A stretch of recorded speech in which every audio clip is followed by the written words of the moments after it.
Well, a very good afternoon, ladies and gentlemen, and welcome to round 5 of Serious Futsal Victoria here from Futsal Lost Thomastown. I'm joined by Pasco Vale, Sophia and Sufi here. Soph, welcome, and look forward to bringing the live broadcast with you for the very first game between Carlton and Bowen. A very, very interesting game, Soph. It's first place up against fourth place, and it's only 2 points separating the two, but it does play a massive part for Pasco Vale, doesn't it? Yes, thank you, Harry. It's a real pleasure to be here on your side today. Yes, it's going to be a very interesting game today. We played Bowen last week and it wasn't easy at all. It's a very strong side.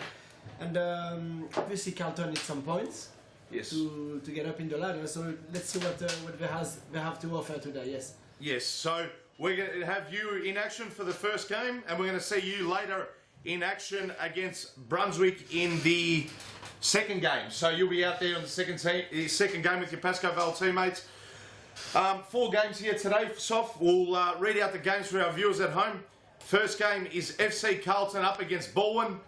As we said, that's probably game of the round here today. Very, very crucial, the 3 points for both teams. The second game, Pasco Vale up against CF Brunswick. Soph, you'd think you boys should get the win, and quite comfortably get the win against Brunswick. Today in the futsal series, to be honest, there is absolutely no game easy. Yes. Every single team in the league who's coming up with they're all hungry and very organized.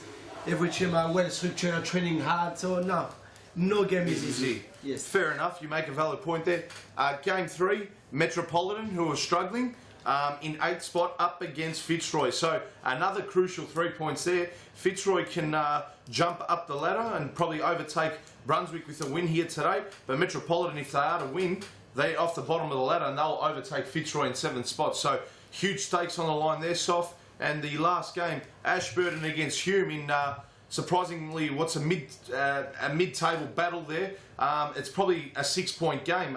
Ashburton, if they win, they leapfrog Hume. Hume, if they win, well, they can definitely close the gap there on Pasco Vale and Bowen. If there is a slip up there, they could even finish in first spot at the end of round 5 here today. So a lot up at stake. As you can see, the ladder there, teams from 1 to 8. Bowen first, Pasco Vale second, 3rd Hume, 4th Carlton, 5th Ashburton, 6th Brunswick, 7th Fitzroy, 8th Metropolitan. All I can say is that that ladder can look a hell of a lot different by the end of the day today here, Soph. So it's an entertaining round 5 here from Futsal Lost Thomastown, and I'm definitely looking forward to it. Opening games about to commence very shortly between Bowen and Carlton.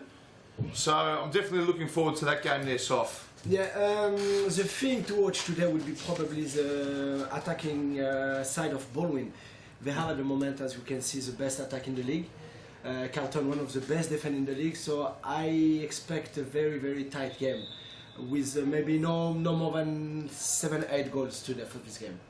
Yes, it will be definitely an interesting game. So, Soph, what we always like to do here in the commentary box is before the start of kickoff, we like to get people's tips. I'm going to go in favour of Bowen as we kick off here. Your tip for today's game? My tip for today's game is a draw.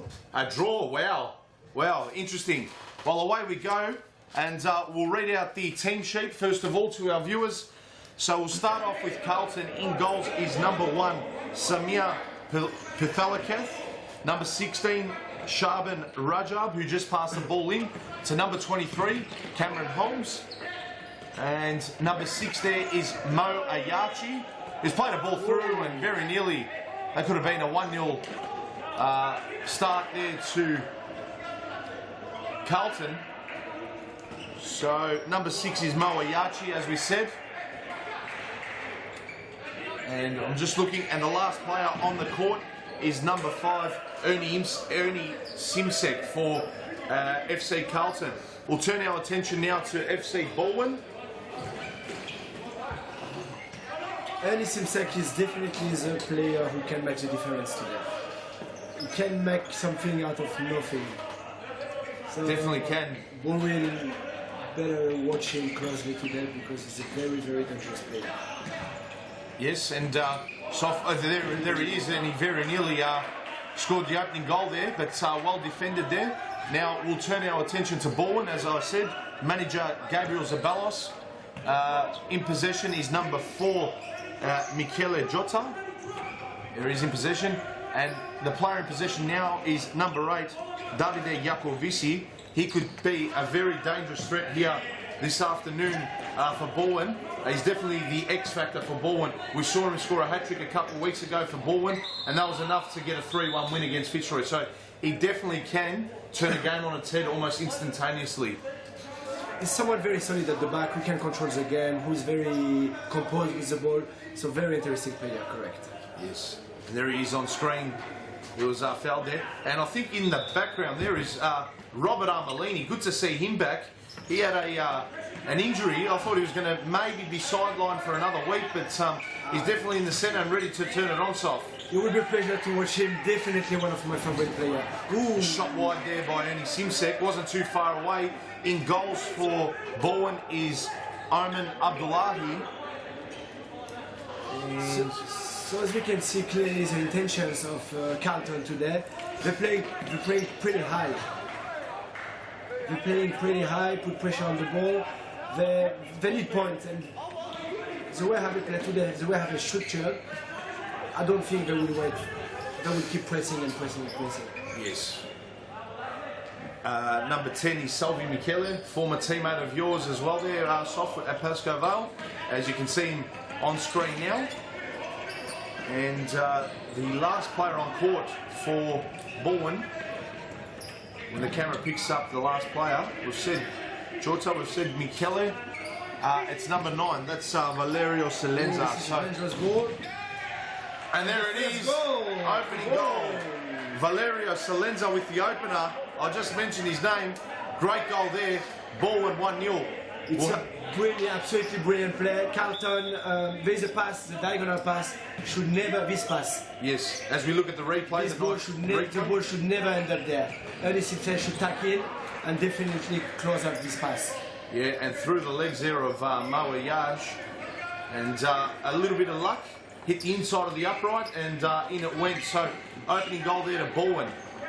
And here's Moa Yash. Passes it back to Cameron Holmes. Cameron Holmes to Simsek. But Abdullahi collects the ball. Cheaply given away there by Salenza to Ayash. Cameron Holmes just hits it into Valerio Salenza and gets the side ball there for Carlton.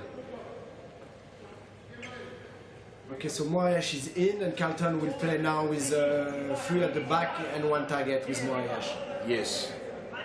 He's a very interesting target. I really like his style. Very strong, composed on the ball. Let's not forget, Bowen also structure up similar to that, but sometimes they require the services of big Camilo Marin up front as a target. He's definitely a strong boy. He can find the goals. He's definitely a poacher, Soft, and I'll definitely look forward to when he comes on for Bowen as well here this afternoon. So it would be someone to watch. Yes, definitely.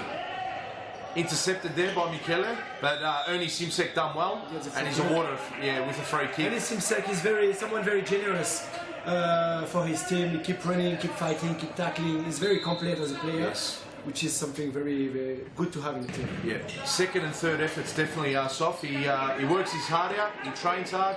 He's definitely what you call an ultimate professional in Series Futsal Victoria. Correct. If it takes it very seriously, works his backside off during the week. Similar to you as well, coaches a few of the youth teams as well here on a Wednesday night. Correct. Let's not forget, Futsal Los Thomastown is the host of the Youth League and also the Women's Series Futsal Victoria League as well. And we'll turn our attention back here. The shot comes in, blocked there. Here's Raja. He looking for Simsek, but it was intercepted there by Michele.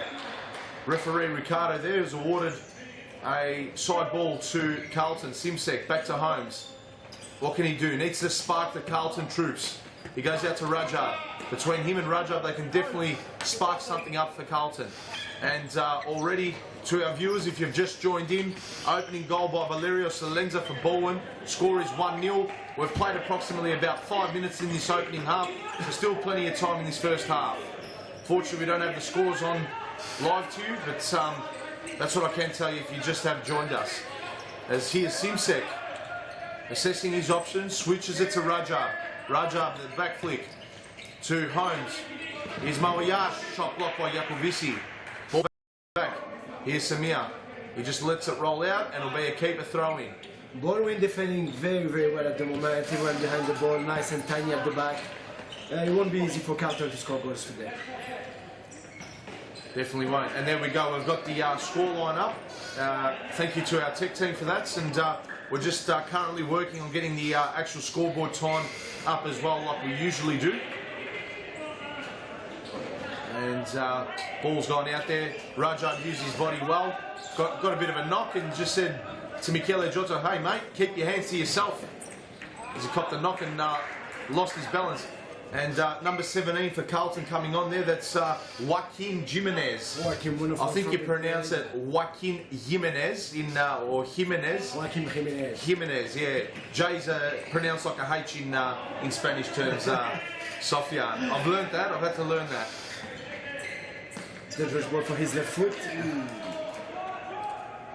He's one who also plays for Carlton in the Youth League. Carlton are, apart from Ernie Simsek and Shaban Rajab Sof, in a way they are very similar in terms of their average age to Fitzroy, a very, very young side. Rajab and Simsek are definitely the two most experienced campaigners, but apart from that, you've got a lot of kids coming up through the Youth League and playing their first handful of games here, Series Futsal Victoria. And Michele Jota has gone down. Controversy here.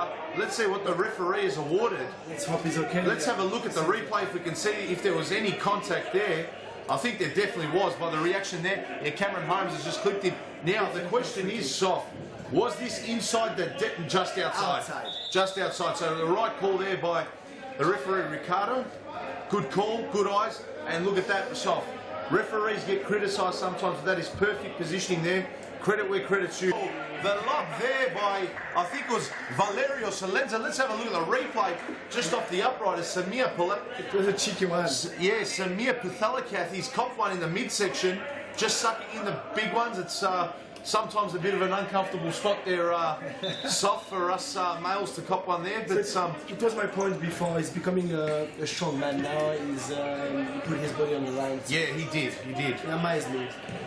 Well, Soft, there was one game late in the season when Series Futsal Victoria was called V-League back then. It was actually here in Thomastown. It was between Pasco Vale and Carlton. It was a high-scoring game, and Pathalakath made a few errors as a foul has been committed there on Joaquin Jimenez. Dangerous position here for Carlton. And look, at times he was panicking, he made a few errors, cost Carlton a few goals. I think off the top of my memory, you managed to get up 7-5 in that game, Sofia, and you were on the sidelines with injury. Yes. But ever since then, he hasn't looked back from that performance, and week in, week out, when we're seeing Samir Pathalakath, he's definitely getting better and better. Parrying a lot, he's making a lot more saves, parrying it when Carlton desperately need him to. Abdi on the left side. Oh, back post, Jay Coutinho there, number 4. Didn't know much about it. Moving down the ball. And yes, this is Davide Iacovici. Armelini brings it in. And been a bit of controversy as we've had a look at the replay. It's a timeout. Timeout called. So who scored number 9? Is that what you said? Yeah, number 9. Let's have a look at the previous goal. Soft on the sideline from Davide. And through the legs of Jimenez, it's spilt there to Salenza, and he is going to finish that 9 times out of 10, and that he did indeed. Let's have a look at the Carlton huddle here. Rajab there and Ayash just barking out some instructions. Ernie Simsek as well getting involved in the conversation there. They'll be pretty disappointed with their start. Crucial game for both teams, but Bowen have definitely started the better of the two, Sofian. We can see the frustration of Carlton. They had few chances over the beginning of the game. We just, I believe, need to show a bit more of fighting spirit in the team. Yes. A bit flat at the moment, and Bowen take all the chances. That's why they're leading from now on 2-0. Yes, exactly. And they look pumped after that timeout break with their manager Gabriel Zabalos, and I must say, I'm impressed with his dress code. As always, very elegant. Yeah, he always does, Gabriel. Good to see. And here's Rajab sidestepping away there from Rocker, but he's lost his footing, and nonetheless a throw in here for Oman Abdullahi for Bowen. So Carlton's playing very high, huh? They are, and this it's a flip of the coin, Sofian. When you play the high press, it either can pay dividends almost instantaneously, and it could also expose you to the counter attack at the other end as well. Right. The main idea is to hit the target, have a strong target up there, yes, to hold the ball. Yes. And waiting for a bit of support. Yeah, passing has to be precise when you're playing the high press, and it's definitely a gamble, to say the least. So it's pretty much like deciding heads or tails which way your fate goes. And here's Jakovici. Oh, and that was Abdul Hayi with a very critical block, because Puthalakath had his goal mouth exposed, and if that went past young Abdi there, number 19 for Carlton, that was definitely 3-0 Bowen. And here's Mateo Roca. Puthalakath made himself big, and a great save there. Jakovici, look at the flick there with Amalini. Ooh, just over the bar, the shot there. I love when Jakovici and Amalini link up with Bowen. It's always good fun to watch. Amalini is someone very beautiful to watch. Yes, it's a very elegant. He's got a beautiful touch. It's just a real pleasure to watch him play. Here's Cameron Holmes to Jimenez. Jimenez lost possession. Mateo Roca, long ball. Will be a side ball here. Ernie Simsek to bring it back in for Carlton. And here's Simsek again, the 1-2 with Jimenez. Dancing out of defence. He goes to Rajab. Rajab back to Simsek. He's turned his opponent and very nearly through the legs of Abdullahi. And Cameron Holmes on the follow-up has missed from point-blank range. And the frustration on the face there of Ernie Simsek, you can tell. Let's have a look at the replay if we can. The Nike replay. Here it is. Mateo a bit weak. Yes, in the floor. That is great strength there shown by Simsek. And great agility. And Cameron Holmes just scooped it wide. There he is, the Carlton player, Cameron Holmes, number 23, with the previous shot. Could have done better. It was tough, let's make no mistake about that, Soft. The must finish the chances. It's a must. But you need to take, especially when you're 2-0 down. But, Soft, good to see Carlton playing the high press, and they're being very aggressive. We all know that, you know, in any type of round ball code, whether it's outfield soccer or futsal, the 2-0, the 3-1, depending on the time, and even the 4-2 scoreline is always the most dangerous lead to hold, because complacency always creeps in. You know, 2-0 up, you think you're pretty much home and hosed. You're probably looking to have a quick breather at half-time and reassess, but if you turn a blind eye to your opponent when you're 2-0 up, one goal can almost turn into two very, very quickly. So some coach prefer hold, some coach would prefer keep going. Yes. It really depends. Management style, yes. Exactly right. Here's Amalini. Switches to Rocker. Here's Camilo Marin on for his first run for Bowen, number 14 that is. Bowen looks very, very, very composed. They do, and they're structured very well. They have a lot of experience in the squad, from Mateo Roca, who have won several times back then the V-League. Amalini, Jakovici, they got a brilliant squad. They do. But it's fair to say Gabriel Zabalos, his impact as well on the team has played a part. And look, I'm not going to lie, Soft. My favourites were, before Series Futsal Victoria, it was Jimenez, just a shot wide there. My favourites were Pasco Vale. I'm still going to stick with you boys, not to put any pressure on you or Paul Vidic or the boys from Pasco Vale, but you guys are my favourites to take out the title and make it back-to-back. But I'm not going to lie, early on this year, great save there by Abdullahi. Bowen have definitely been the surprise packets, and they do deserve to be on top. As Simsek fires a shot, great save there by Abdullahi. Rajab with the clearance, or not the clearance, rather the header which went in the wrong direction, and it'll be a Bowen side ball. Simsek plays it back to Pathalakath, to Holmes. Holmes, great flick there to Rajab, couldn't get it over to Simsek. And Rajab, or very nearly Armelini, got there in the nick of time. Salvi Michele, he's run out of space. Referee Evan Robotis has pointed in the way of Carlton. So here's Simsek with a side ball, switches to Rajab. Rajab, good pass there to Ayash. And Armelini got the last touch there, I do believe. And Ayash to bring it in. And the ball comes in. Great camera view, this one, Soft. This is from the touchline. Fantastic organisation and preparation by the tech team to get this camera footage. And look how quick it is. It's even quicker, the pace from this camera angle, and a bit of pinball there. It's come off Mo Ayash last. And here's Robert Armelini. Goes back to his keeper, Abdullahi. And intercepted there. Simsek, the shot! Great save, Abdullahi again. He's been good, Abdullahi, today. Blocked out a few shots from Simsek. And Cameron Holmes runs out of real estate there. It'll be a side ball here to Bowen. Trying to keep the ball a bit higher. Now it's been 4 or 5 shots on the floor. He saved all of them. Yes, so correct. Let's try to keep the ball a bit higher and have your hit a bit higher. Yes, maybe a bit more pace as well.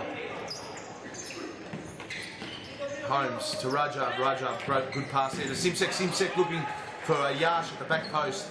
But Bowen very organised today, very organised at the back. They definitely are. Here's a Yash dancing to Holmes, he passes. Holmes to Abdi to Simsek, and Marin just got. As we can see, Bowen is doing the right thing tactically since the first minute. And just if you saw there where Abdi was soft at that back post, Carlton always love looking for that player in the back post position. They score quite a few goals from that. It definitely does throw a few spanner in the works for the opposition defensively. But so far so good for Bowen. They've definitely defensively they've been good. They've gone up. They've scored. Carlton have had a few chances of their own, but nothing really doing for them in the attacking half.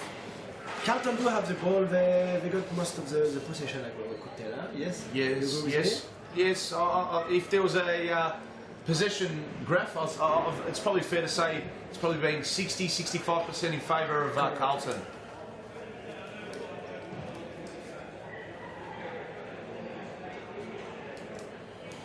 And while we've got the time out here, Soft, we're going to go to a live advertisement.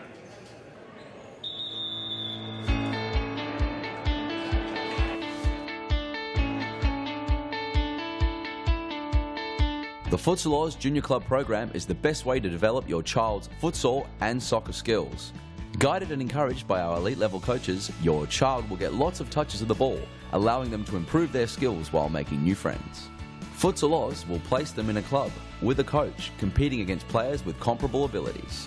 Teams and leagues cater for children from the ages of 6 to 15, with training held each weekday and competitions played on Fridays or Saturdays during the school term. So there's no more excuses. Get your juniors in the game and kicking goals in the Futsal Oz Junior program.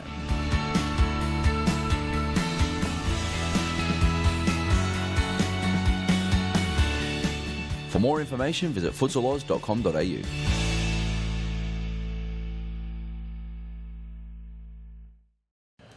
And we're back live after that live advertisement. Sofian, the junior programs here at Futsal Oz. Fantastic, isn't it? It's absolutely fantastic. We start from 2 years old with the preschool program, and up to work to the series futsal. So definitely get your kids involved. Yes. And yeah, it's good for their development, yes. Attitude, coordination.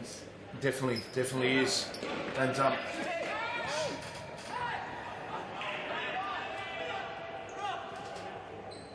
And the junior program is run across obviously all three centres as we saw there. Futsalos Thomastown, Futsalos Brunswick and Futsalos Mount Evelyn, as well as Rocker with a shot. Great save there by Samir Kuthalakath. Corner here for Bowen. And Rocker with a shot again. Kuthalakath with a save. Cameron Holmes got a foot there. Last touch off Salvi Michele. Here's Cameron Holmes. He goes to Ernie Simsek. We'll go back to the junior program shortly, Sof, after this bit of play here. Moa Yash flicks it off to Holmes. Holmes out. Poor pass there. Telegraph the pass. And Armelina bringing in from Bowen from the sideline. Goes to Rocker with a look away pass. Salvi Michele around Holmes. Salvi Michele. Take a bow, son. What a goal that was. Let's have a look at the replay brought to you by Nike, Sofian Sufi. What a great goal that was. Boy, oh boy, look at the pace of Salvi Michele. Got around Holmes and managed to just slide it past the outstretched arm of Samir Kuthalakath. That is 3-0 Bowen. Just too good technically for his defender. Too good. And Carlton are shocked. That third goal has really stung them because they've had majority of the play the last 5 minutes. But it's just been Bowen who have been the opportunists here today, Sof. What can Carlton do? They need an answer. ASAP. Rajab. Nah, he's tried milking that. I agree with the referee there. Definitely no free kick or foul there. Went down way too easy. Minimal contact. And Abdullahi to bring it back in. Switch here. Rocker. Long pass. To no one in particular. Sideball Carlton. Roger. Carlton have to fix. They play high. They play high. It's a good idea. But if you play high, you must absolutely cut the pass between the back line and the target. They let Baldwin play too easily. Carlton try to put pressure on the ball, but the Baldwin target can get the ball too easily. Yes. The pass between the last man of Baldwin and the target must be cut. And a bit of argy-bargy there. Look, let's look at the Nike replay here. It was Raja. Oh, I think he's got ball there. I think it was Matteo Rocca, was it, or Valeria Salenza who went down, I think, a little bit too easy. It was a bit dangerous. And I think Abdul Hayi has been also booked as well for a bit of dissent there. But Ernie Simsek's on here. Oh, Simsek! He'd be filthy with himself, Ernie Simsek. He knows he could have done better. He definitely is a better player than that finish. And that could have just given Carlton a sniff as we're in the as we approach the shadows of half-time here, Sofian. And there we go. That's half-time. So it's 3-0 Bowen. They would be absolutely wrapped with the way things have started here. Carlton, poor passing, poor movement. They'd be filthy with themselves. They gotta finish the chances. Definitely have chances. They have to score. It's a mess now. Yes, they have to throw caution to the wind in the second half. I'm sure they'll be encouraging one another to pass and move more frequently, more quicker, to get in more dangerous positions and find space. Bowen have defensively restricted Carlton from those opportunities. So Gabriel Zabalos at half-time will definitely be an extremely happy man, Sofian Sufi.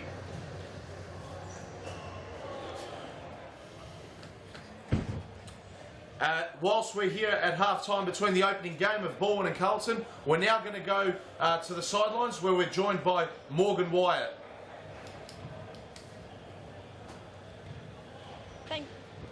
Thanks, Harry. Yeah, pretty intense scenes down here, actually.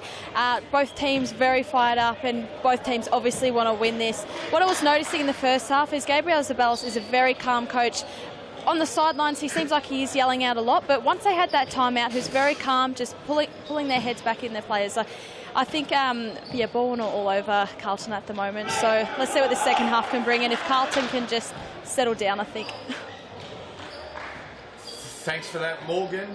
And yeah, definitely, Sofian, we sensed in that first half that the Carlton players did have a lot of frustration in them after going 2-0 down and missing a few opportunities. Oman Abdullahi was fantastic as well, making a few critical saves, but you just sense that there's a lot of frustration here in the Carlton players, and you don't know, especially when they've got a few young kids, you don't know where their mind is right now. If it's actually on the court, or is it at the referees, is it the lack of chances they've been able to convert? You just hope that their minds switch back onto the game in the second half. They just have to keep going and finish their chances. I do believe they can come back to 3-3.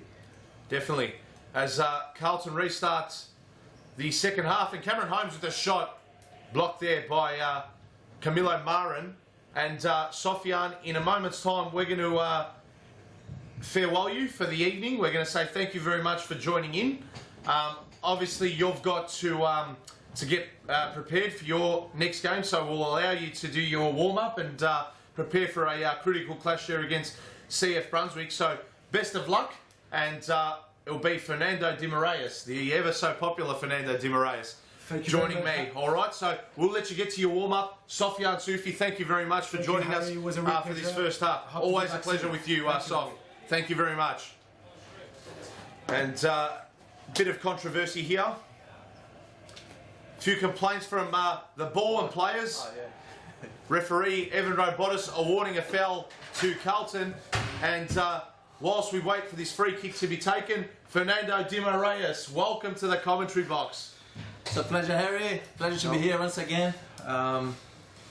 It's been good. It's doing the commentators, and I'm happy to be here again. Well, it's always a privilege having you on board here with me, Fernando. And it was all ball in that first half. Look, Carlton did have a few chances, but didn't really threaten from the opportunities that they did create. Yeah, I was watching the game outside, and it looks like Carlton is a bit lost, you know, especially in the back. And frustrated as well. Bowen is playing really well. They're composed. They're moving the ball around. And especially the players on the ball, they're very comfortable. Great pass here by Rajab. Sorry to interrupt you, but Moa Yash didn't find anyone. But then again, who was making the run into that dangerous position in the D at the back post? And corner here for Carlton. Carlton is not playing as a team at the moment. They're definitely playing not. As an individual. They're expecting players to resolve the game and score goals. Players such as Zerny and Mo and Sharp. So they have to step up as a team. They have to keep passing the ball around and play together. Otherwise, they won't get anywhere. Correct. Ernie Simsek's probably been their only shining light. Dangerous pass there. But here's Salvi Michele. And Salvi Michele very nearly made it 4-0. He's already on the score sheet. Scored one late in that first half. Big chance right there, Harry. Should score that goal. Take another touch, get in front of the player, put your body in front of the player, and get one-on-one situation with Perhaps even could have fooled the keeper with the sidestep as well, and then slotted around the near post. And a new keeper has been introduced by Carlton. So Samir Pathalakath, not too sure if it was an injury or just tactical, or maybe even a squad rotation policy. I think they're doing a squad rotation there. Yeah. They're giving a run to all the players.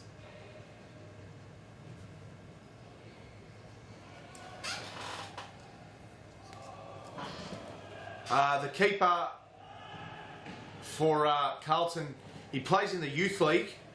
I'll just confirm his name. He's wearing the number 21 Guernsey in goal, so he's replaced Samir Pathalakath.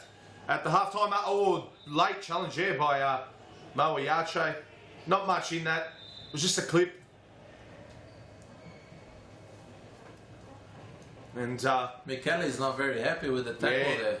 He's received quite a few knocks, Michele Jotats here today.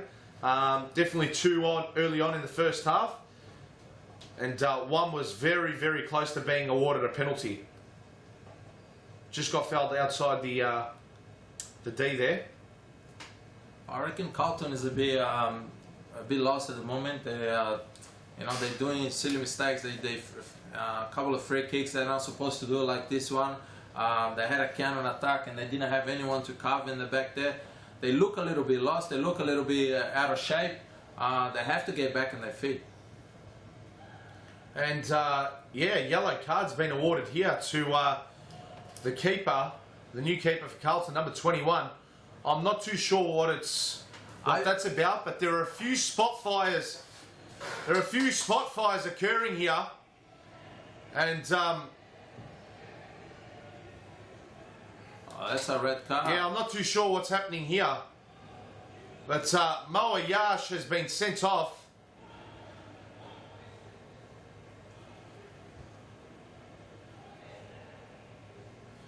Well, we're gonna find out. Yeah, you could sense the frustration in some of the Carlton players at half time, and this is not good to see. Look, what I believe is the goalkeeper that came on, with I think wrong uniform.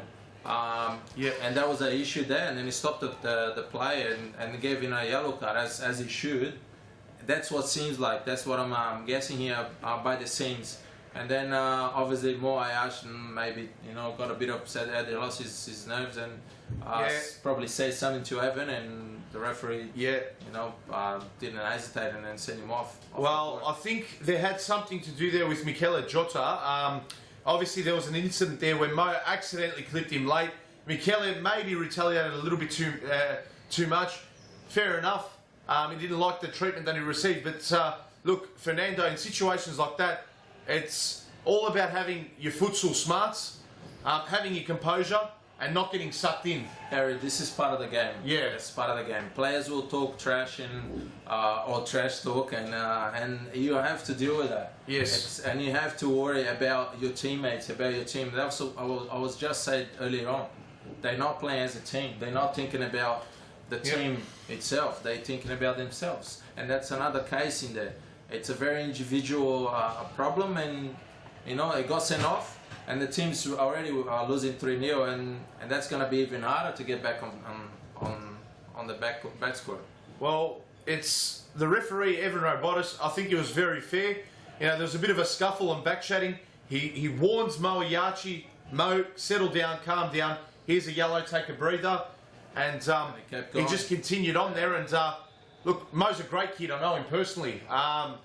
It just must have been a brain fade from him. So unfortunately, he'll be having to visit the match review panel during the week. And look, you hope he's not sidelined for too many weeks for a brain fade. It's going to be a big loss for Carlton because Mo played an unbelievable game last week against Fitzroy. It was one of the best on ground for Carlton.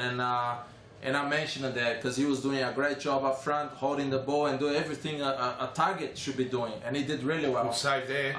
And then today, a red card. So it's very inconsistent there. Yes, it is. Now, it's funny you mentioned the Fitzroy team, Fernando, because last week I was actually out of the commentary box at that point. I think it was you and Daniel Capillaro in the box through the local derby between Fitzroy and Carlton. Now, no disrespect to Fitzroy, but and I know you've got a connection there with Fitzroy, but that game there, Carlton led 2-0 with about 5 minutes to go.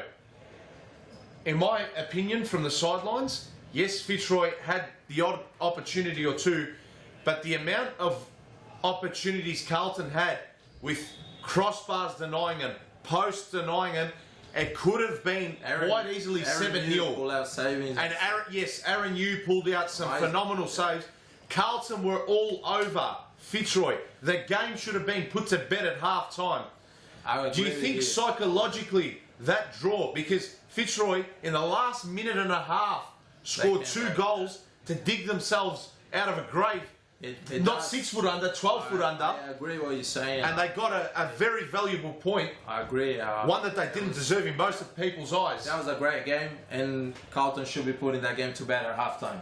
Exactly. 100%. They missed too many chances. They were playing much better. And even in the second half, they were playing better. They were controlling the game.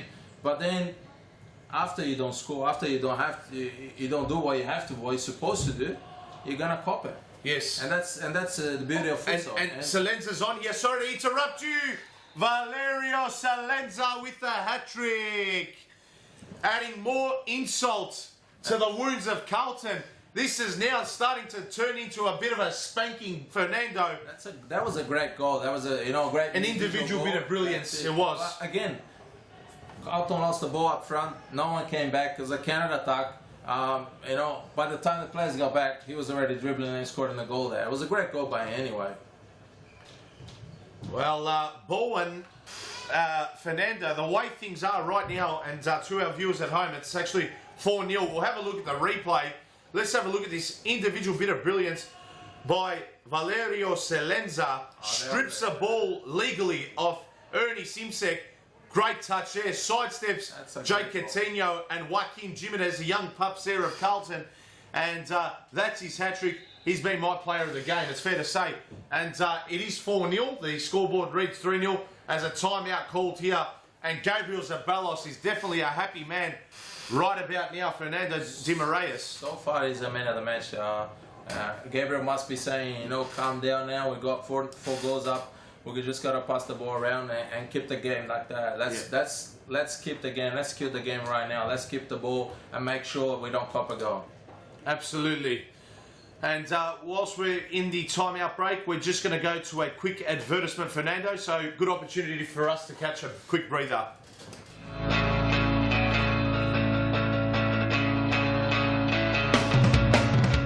Save the day and improve your goalkeeping skills in our junior and senior keeper training only at Futsal Oz. Improve your techniques at ground level and in the air while running through new skills and drills developed by our elite level goalkeeping coaches.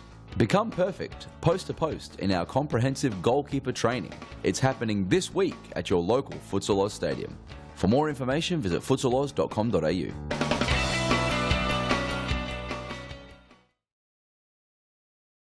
Fernando, so the timeout break is over. 14 minutes, 43 seconds left for our viewers at home. Look, still plenty of time, but from the very first minute of this game, and there we see it again, Davide Jacovici with a shot. Comfortable save there for the keeper, for Carlton.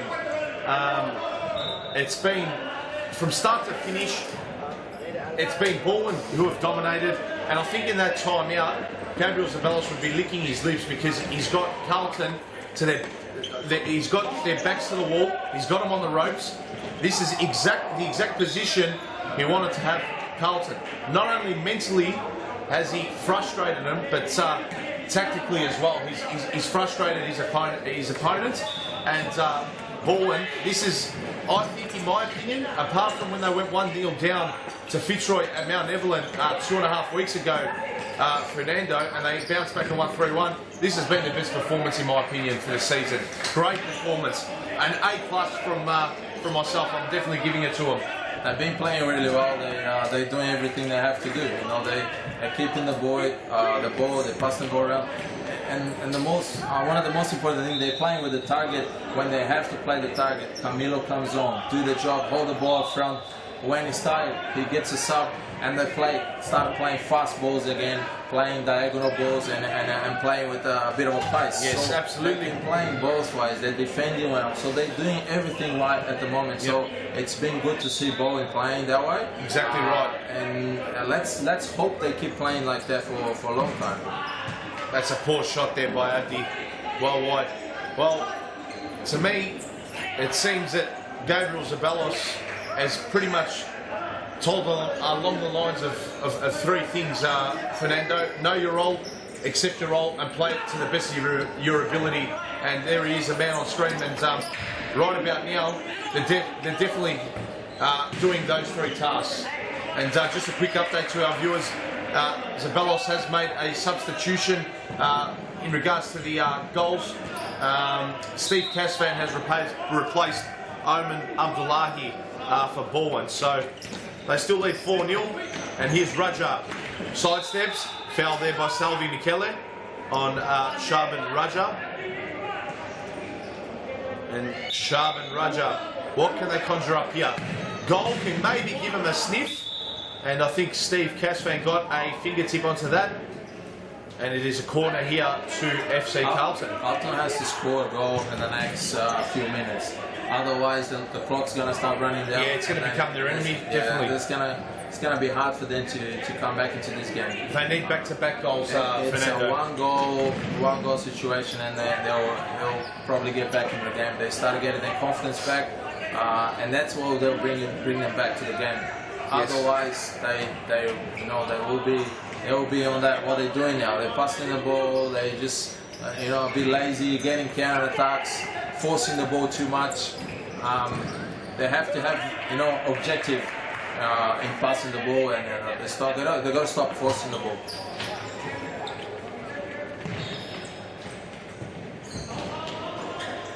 That was a great pass there by Armelini. Spotted out Rocker. Cameron Holmes to Jimenez. That's bad passing there. And Jakovici a little bit too cute. Just wide. That's very casual there. Very casual. Let me ask you a question, Harry. Yes. Do you think it's a very random question? Yes. I can see I'm a bit of a colorblind, but Yeah. number 8 I am as well. are you? No, I swear to God, I actually am. Number 8, Yeah. Jakovici. Is this wearing a grey socks? They seem a little bit darker. It is, for me, it's a grey socks. Yes, it looks like a grey socks. And if they punish the goalkeeper for the uniforms, they have to punish him for the grey socks. 'Cause it's not part of the uniform. I think in situations like that, they are white socks, but it's a lack of use in the washing machine, I think. So a few sweat stains on those socks. So definitely advise Davide Jakovici to chuck him in his washing machine after today's Maybe a few proceedings. tips from his mum or something? That would be Yeah, great possibly. from I Italy. can give him a tip. That's it. Spray the White King on him. Get the Omo in the washing machine, and no great. problem from there. Let's tell him, and let's hope he comes back next week with the white socks. Yes. Or alternatively, Just there's, buy one. buy a pair. They're $15 here at our Nike store. I don't know. Yeah. And a shot over the bar there by, I think it was Cameron Holmes who had that shot. It was deflected though by Salvi Michele. Yeah. Passed in. Jimenez with a shot, and we're going to go down to Morgan White on the sidelines. Yeah, I thought I'd just add in with this socks debate. They do look great to me, but I have a feeling they might just be a bit dirty. But, he can purchase a new pair in our Futsal shop if he wishes, which I think would be very good for him, actually. Yes, let's see. I was going to ask for the camera. They're beautiful. Yeah, I think that's probably 3 weeks of sweat in those socks, I dare say. Well, let's say $15 Nike socks, our shop, very cheap, Yes. and it will last him for at least for the whole season. Yes, correct. And there's also a different variety of socks as well.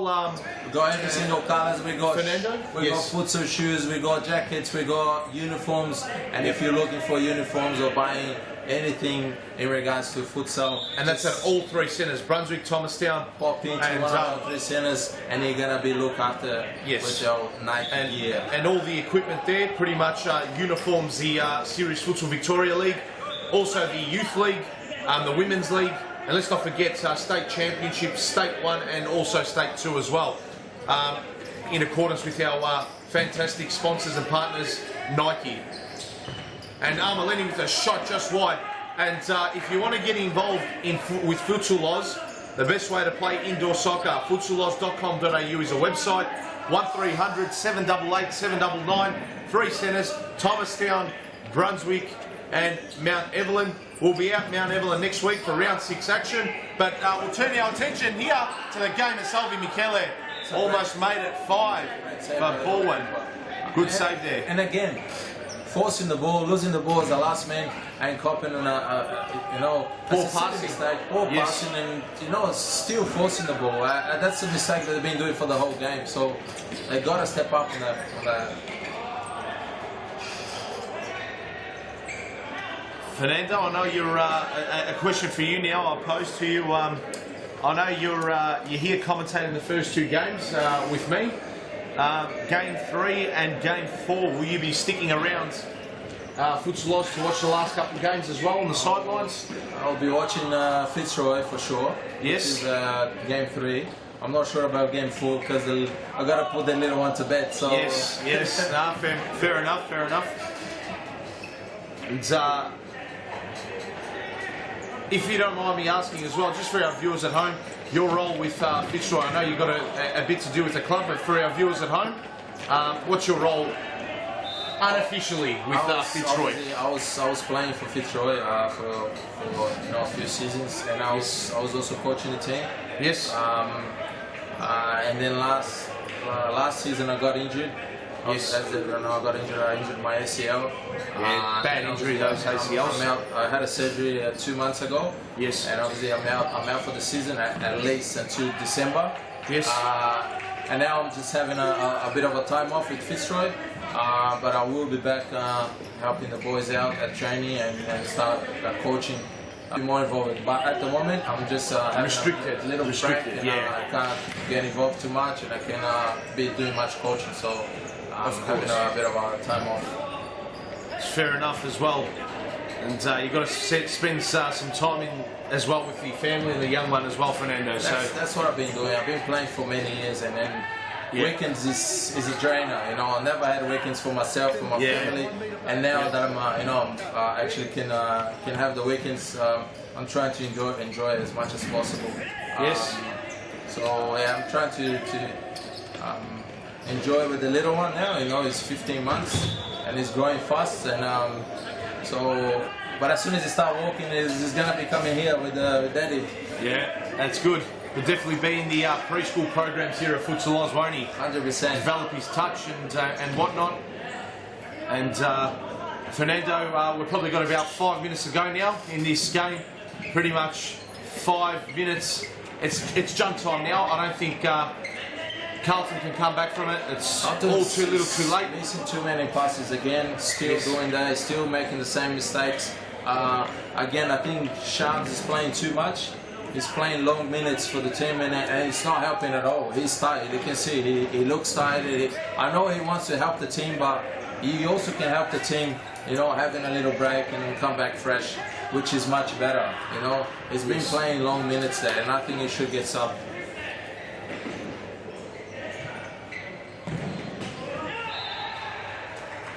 That's a great goal. Cameron Holmes there. Consolation goal, Fernando, as we said.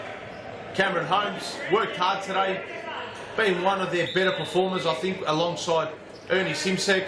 Let's have a look at the goal here. So quick side ball to Abdi, and the blast. Low percentage shot, but managed a way to find itself in. It's a very hard shot to get. Yes. It went between the legs of the defender, and for the goalkeeper, it's pretty hard to get to save that shot. Oh, Mateo Roca, almost with a scorpion leg. Scorpion kick right there. Hey, that's the goal that Carlton was looking for. But they still looking very down. They don't look like they're gonna score a goal. You know, they're not playing well enough to score a goal, and they're only gonna score a goal if he is a lazy shot like Cameron did. And it was a bit of a luck. They went through the legs, but they have to step up. They have to press the ball, get the ball back, and otherwise they're not going to win this game. They certainly have to. Timeout called here, so to our viewers at home as well. We've got about 3.5 odd minutes left of play. Look, it is doable. Let's not forget the last 2 minutes. The stop clock is in effect. Obviously, whenever the ball goes out, the clock stops. Whenever there's a goal or a stoppage or a foul, the stop does clock. So. And many of the players, Fernando, when they do commentate alongside me, you know, whether or not it's Ernie Simsek, Daniel Capolaro, Sofian Sufi, those types, and probably yourself in past experiences, especially when it's a very close game, that last 2 minutes feels like it's 4 minutes. But we're going to go to the sidelines. Morgan Wyatt's joined us on the sidelines. Yeah, thanks, Harry. As you guys continue the commentary, we've got our two teams warming up for our next match. I think it'll be quite an interesting one. I'm really interested to see how Brunswick take it up to Pasco Vale. It could go either way. It could be a smashing or it could be a really tight tussle. We'll soon find out. Yes, thank you, Morgan. So that's game 2. Morgan has previewed that game for us. It's Pasco Vale, last year's champions, currently in second spot on the ladder. Goal difference separating them and Hume by 1 goal. They're up next against CF Brunswick. So that'll be an interesting game. Brunswick obviously had a win, I do believe, last week. Bowen just committed his fifth foul there, so which means the next foul is a 10-meter shot. Yes, so it's a fifth foul. It should be interesting for the last It is now. few minutes.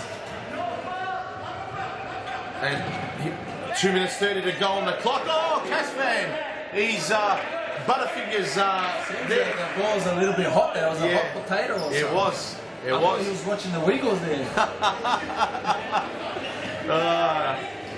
And off the post, Ernie Simsek, very unlucky. Let's have a look at that replay. If we can get the opportunity to, and here it is. So it was Jimenez, good pass to Simsek. Simsek wrapped it around. I think Casvan got a fingertip onto that, and that was enough. And Carlton pressing these last 2 minutes. If they can get a goal within these next 30 seconds, Fernando, That would be interesting. it could quite possibly be game on. I'd like to see if they introduce a fly keeper as well. Here's Jimenez. I don't think he will do that. I'm not sure if they prepare for that. So if they were prepared for that, I reckon they should have done it before already. Well, yeah, possibly. You're right. They are prepared for the fifth. Well, who's capable enough of playing that? The bench is Abdullahi and Jake Coutinho as well. So, yeah, you're probably right. I don't think there's enough competent players on the bench, and Casvan's just palm that over the byline. It'll be a corner here to Carlton. And Raja blast, Armelini mops up. That's hit the roof. And it'll be a side ball here to Carlton. So, fair to say, Bowen's just taking the foot off the accelerator, Fernando. Great save there by Casvan. It's normal, you know, it's normal, expectable, but it could hurt them. So they cop a goal. If they cop another one, that's going to be interesting. But it seems like they, you know, if they keep doing like that, just defending, 2 minutes to go, and that job's done. So if they defend well, they're not going to cop a goal. They'll be all right. Yes, that's correct. And a good crowd flocking in as well, as we saw there on the sidelines to Futsal Thomastown. Always chaos occurs here on a Wednesday night with the amount of crowd that flocks in for the Youth League and the Women's League as well. So good to see that the numbers have flocked in as well for the men's series. Futsal Victoria, that's no goal. That's not a goal. That was a bit of a visual illusion, but it definitely went around the wrong side of the post. Ooh. Oh, poor pass. Salvi Michele, he's going to make it 5. As easy as you want. Salvi Michele gets his second. Valerio Salenza, hat-trick hero. That's 5 of the best to Bowen. Let's have a look at the replay. Fernando Guimaraes, again. What are Carlton doing? Jimenez, what was he doing? I don't know, it's dribbling. Poor touch. Poor touch.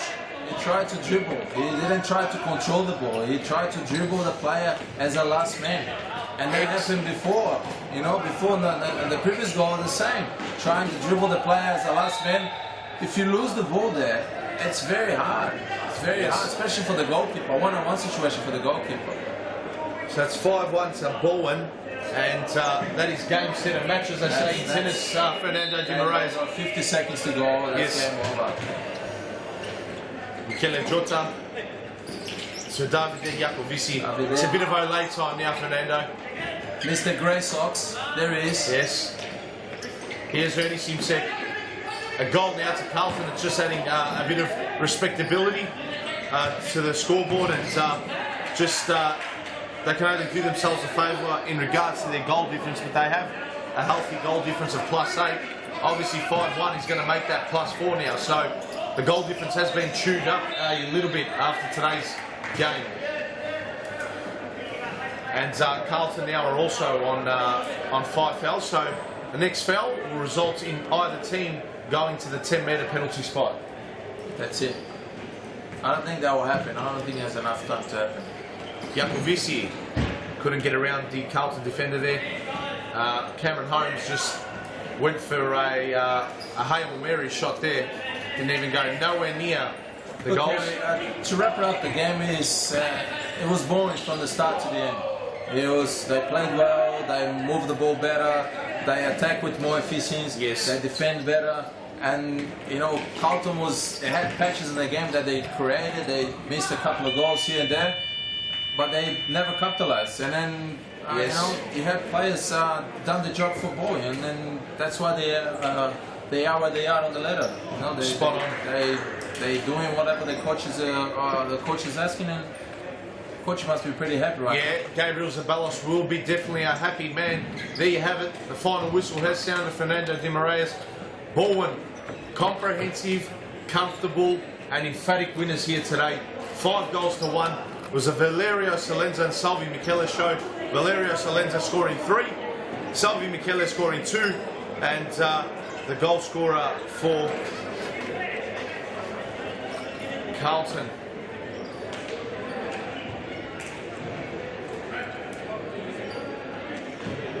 And Morgan Wyatt we're gonna join her shortly.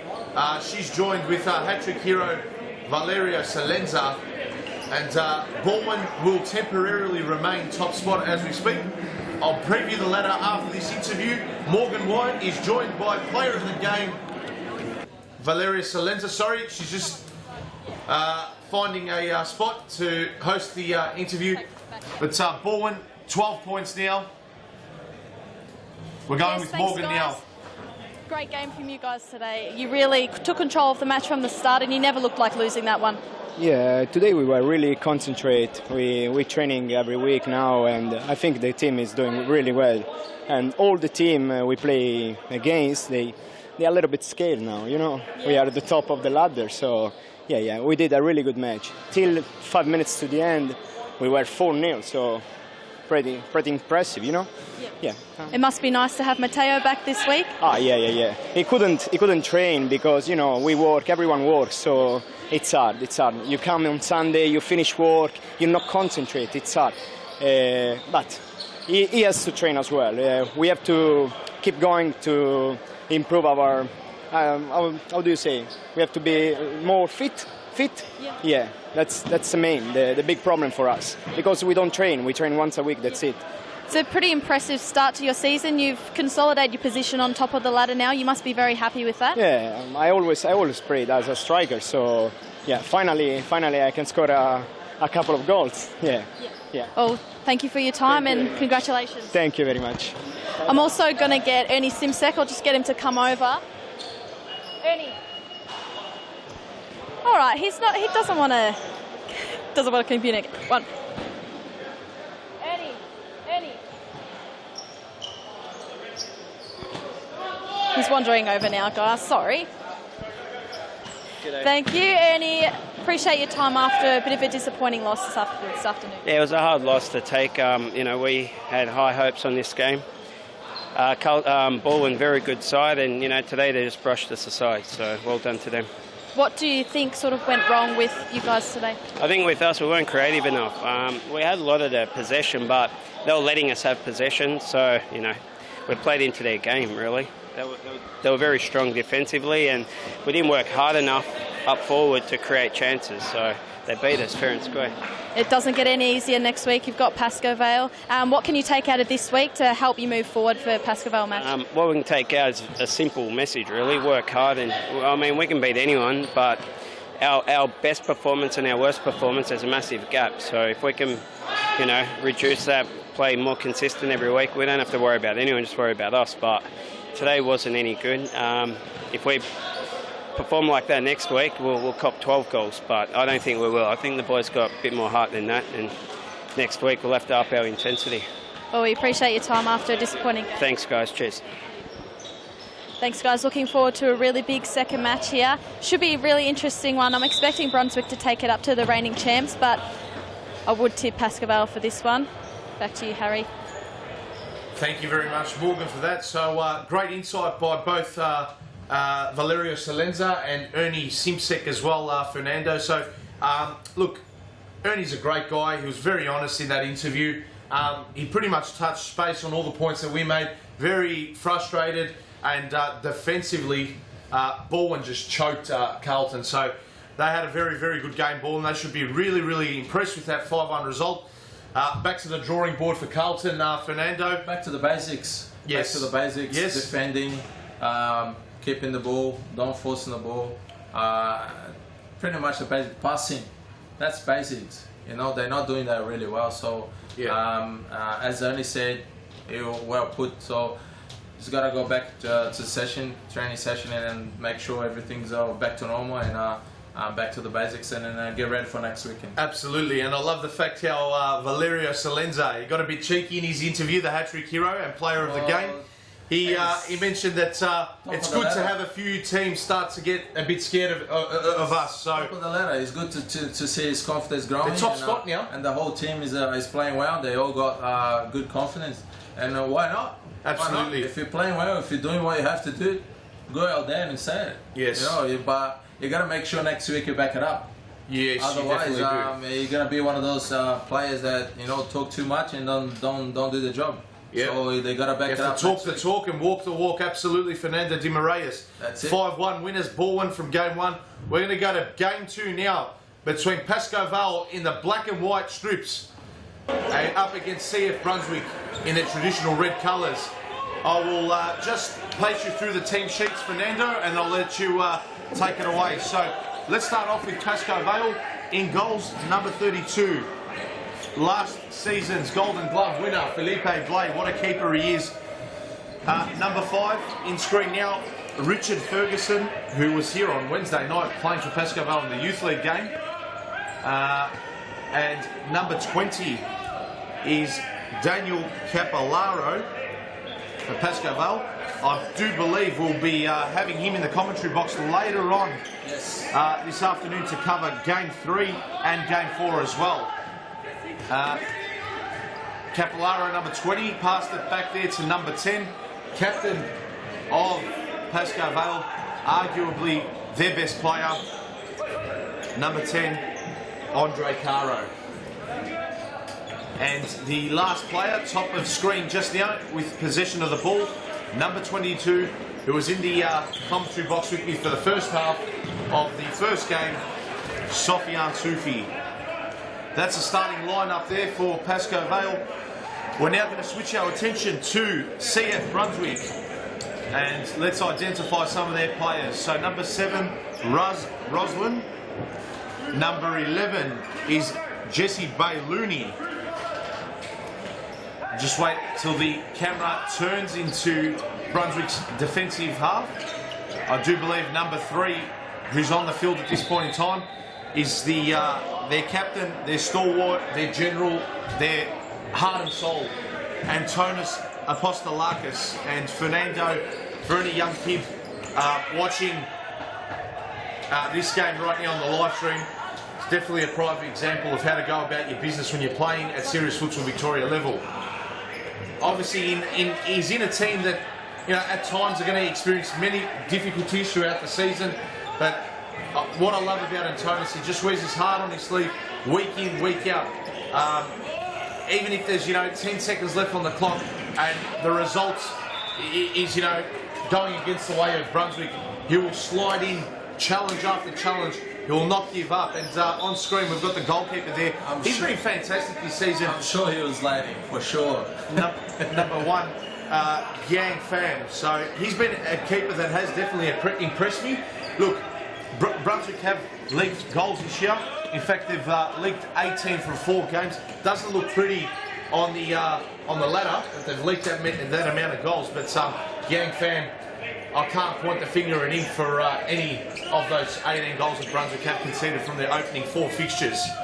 Maybe just it happens, sometimes it's just not enough to have a good goalkeeper and the goalkeeper playing well. Maybe they should pop 30 goals and they only copped 20 something. So yes, maybe they're doing something wrong in the defensive line, or they're not marking properly, or they, individually the players are coming through, and it's a lot of things to think about it. But Brunswick is coming to the serious futsal, back to the serious futsal. Yes, state champions last season. So it's very hard. It's a little bit of a gap in between the two leagues. They're trying to get back on their feet on a serious futsal league. It's pretty hard to come in and do well, and they're not bad. They're doing their job, and they actually trying as hard as they can to keep on a league. So yes. it's all about training. It's all about working hard, and I'm sure they're doing that. So you just gotta keep adding to it. Yes. And Fernando, I just forgot to mention the last starter of the original 5 out on the pitch for CF Brunswick is number 8, Josh Pulverenti. He's definitely an X factor for CF Brunswick, especially in the final third. He's a young player. He's been around for a little while. I remember when he was really young, playing for one of the teams in the old V League. He can score. He can score goals. And it doesn't look like he's a goal scorer, but he's one of those players that the ball, if you have a shot, the ball will bounce back to him, and you deflections and hit the post, hit the bar, hit the goalkeeper, and he'll bounce back to him. He's almost like a bit, in a way, a young version of Alia Redzepovic from Metropolitan, who just seems to find himself right place, right time, but always on his toes. Always proactive, not reactive, and hence why he can poach a few goals in those dangerous areas. When defenders are just waiting there, he's on his toes, attacking the ball, trying to get his toe towards goal. Sofiane Soufi not too far away there from opening the scoring for Pasco Vale.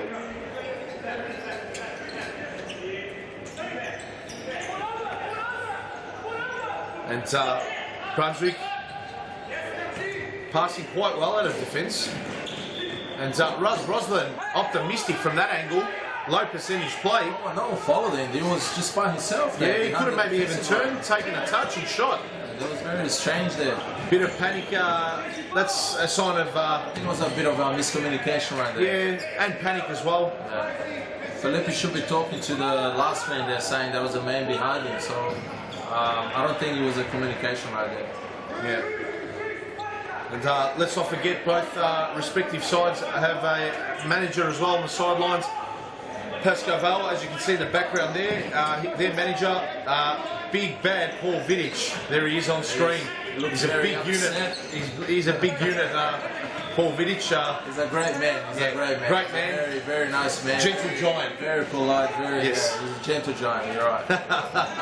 And CF Brunswick are managed by Johnny Lay. So.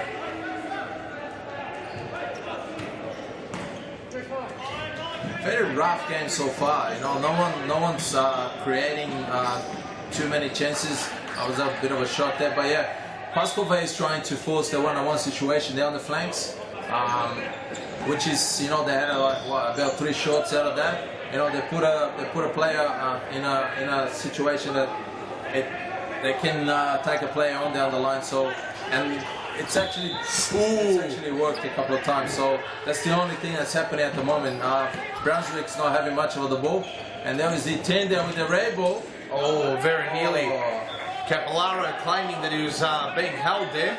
D10 with the red ball there. That was a perfect example of Daniel does tricks. But that's what we wanted to say. There you go. Look at the replay. Look at that. Look at that. How that's what we wanted to do it. Get a one-on-one situation and then take a players on. You know, he hasn't been doing that for a long time. Well, actually, I have never seen him doing that. So if he's got the freedom to do that, I reckon he's going to be a very good player for Pasco Vale. Yep. And number 9, who's on for Pasco Vale, is João da Silva as well. He's a very important player to Pasco Vale. Knows where the goals are. Plays his role week in, week out to you know, a very high standard. So here's Felipe Blade, rolls it out to Sofiane Soufi, Andre Caro.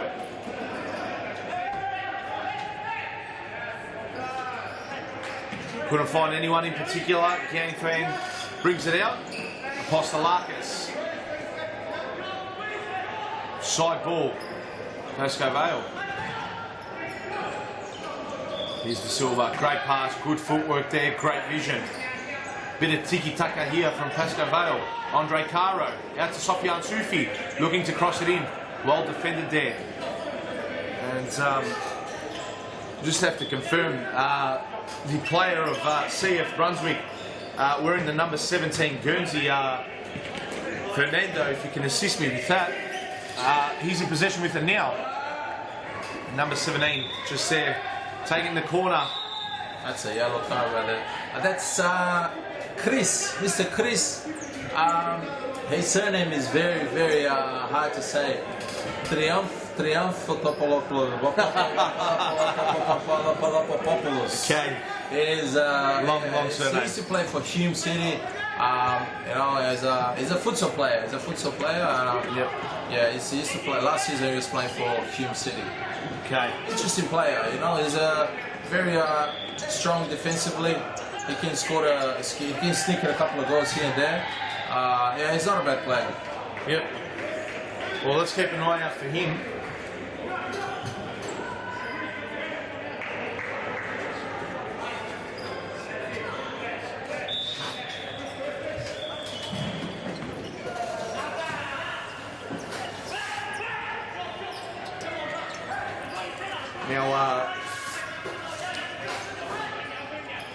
Now, Fernando, I will pronounce number 17 from Brunswick surname. It is number 17, Chris Triantafilopoulos. That's the proper way of saying it. So I was close there. Come on. There was a bit of a pause. I was close. Tongue tiger. We're going to go down to Morgan White on the sidelines now. Morgan. Thank you, Harry. Just want to make note that the Flash that we nicknamed last week, Matthew Cisse, is not to be seen today. So they're missing a little bit of an X factor here, Brunswick. So let's see how they go without him. Yeah, thank you for that, Morgan. I think it's into the hands of guys like Josh Pulverenzi now, and definitely also Russ Roslin to give him that X factor and spark that they're going to be missing from Matthew Cisse this week. And Kiang Fang, very, very optimistic. I think he's been watching Pasco Vale play because Philippe is always out of his line. Yes. Most of the times in a halfway line, so it's not a bad idea to do that. Yeah, maybe to catch him off guard. Yeah, I want to know if Philippe is going to be doing that a lot after he tried to chip him from his goals. They'll definitely give him a thought or two into where he starts when Yang Pham has possession of the ball. Back to the game, and Caro linking up with Jesse Pappas, who's come on, and Joel De Silva. Jesse Pappas wearing number 13 there for Pasco Vale. Pasco Vale is still doing the same thing. They're still doing the isolation again. They keep playing the ball around and then isolate a player, one-on-one situation on the sidelines. Obviously Brunswick is adjusting today now. They saw that's happening a lot, so and they adjusting, they got it covered there. So it's not much happening at the moment. Yeah, spot on, Fernando. And Brunswick's traditional structure of sitting back deep, so far so good. It's definitely paying dividends, but they have to be on their toes, and their passing has to be precise once they pass their own halfway line. As a timeout's called here, I think this is more of a strategic timeout that's been called. So as the teams go to their huddles, Paul Vidic will be a little bit uncomfortable, I think, with this scoreline so far. And we're going to go live to a quick advertisement before we restart play. Before your next game, check out the latest futsal gear in one of our Futsal Oz shops.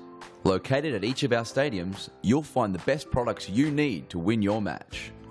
Futsal shoes, team kits, apparel and merchandise, socks, shorts, shin guards, goalkeeping accessories and match balls for practicing or playing. There's nothing you don't need that we won't have at the Futsal Oz shop. Located at all our Futsal Oz stadiums, Brunswick, Mount Evelyn and Thomastown. For more information, visit futsaloz.com.au. And there you have it, the advertisement for our Futsal Oz shops, Fernando, located at each centre, obviously Brunswick, Thomastown and Mount Evelyn. So Davide Jacovici, if you're watching, that's the shop to purchase your new brand new white socks from. Oh, you get your white socks, Jacovici, $15 only. As we turn now back live to the game, still the deadlock hasn't been broken, Fernando. Pasco Vale up against Brunswick in game 2 of 4 here from Futsal Thomastown, the home of the Youth League and also the Women's League as well. Here's Jonathan Silva with a snapshot.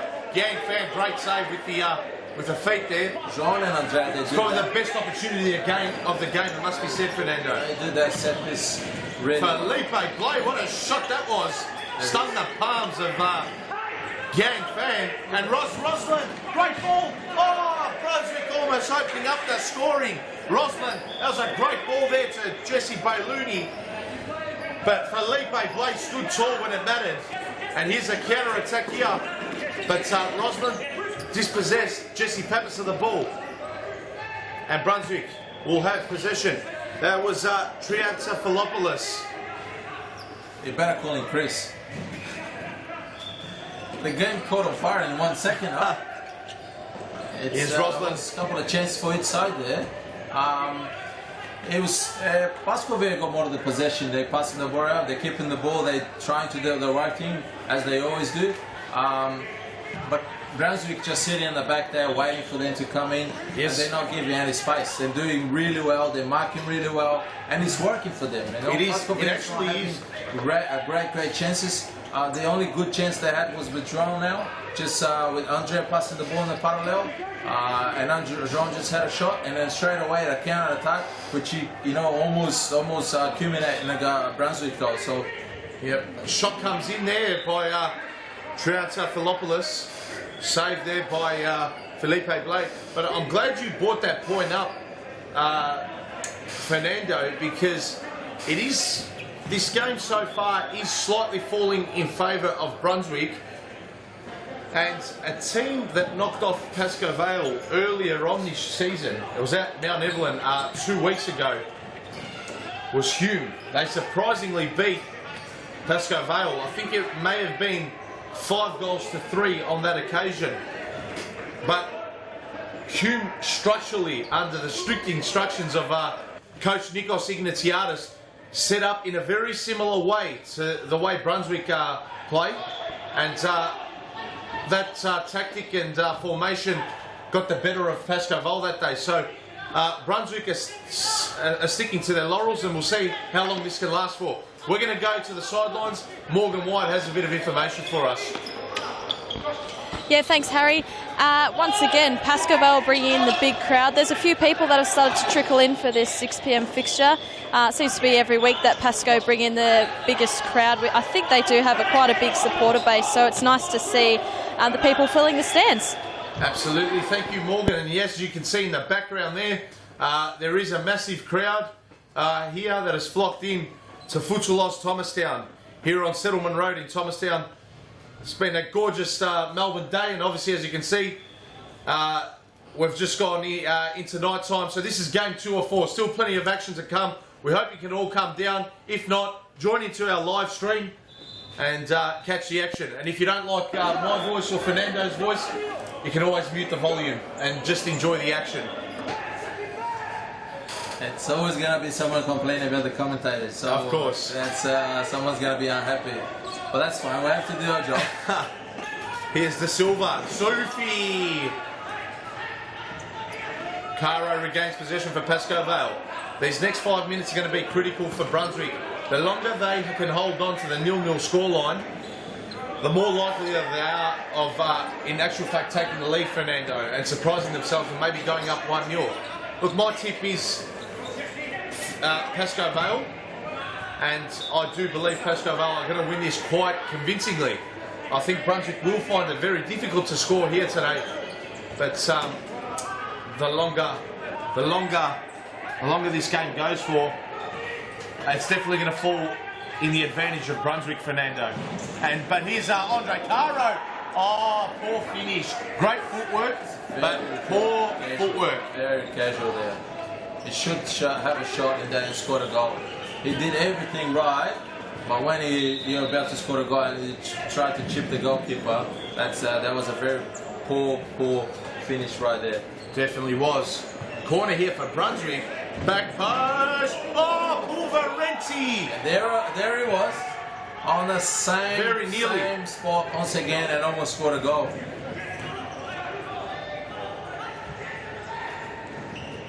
That could have been the opening goal there for Brunswick. Sofiane Soufi. Passes to Ferguson. Soufi with a shot. Yang Fan, great save. Corner, Pasco Vale.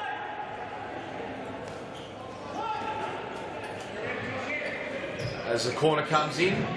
And it was Andre Caro. Who else but Andre Caro?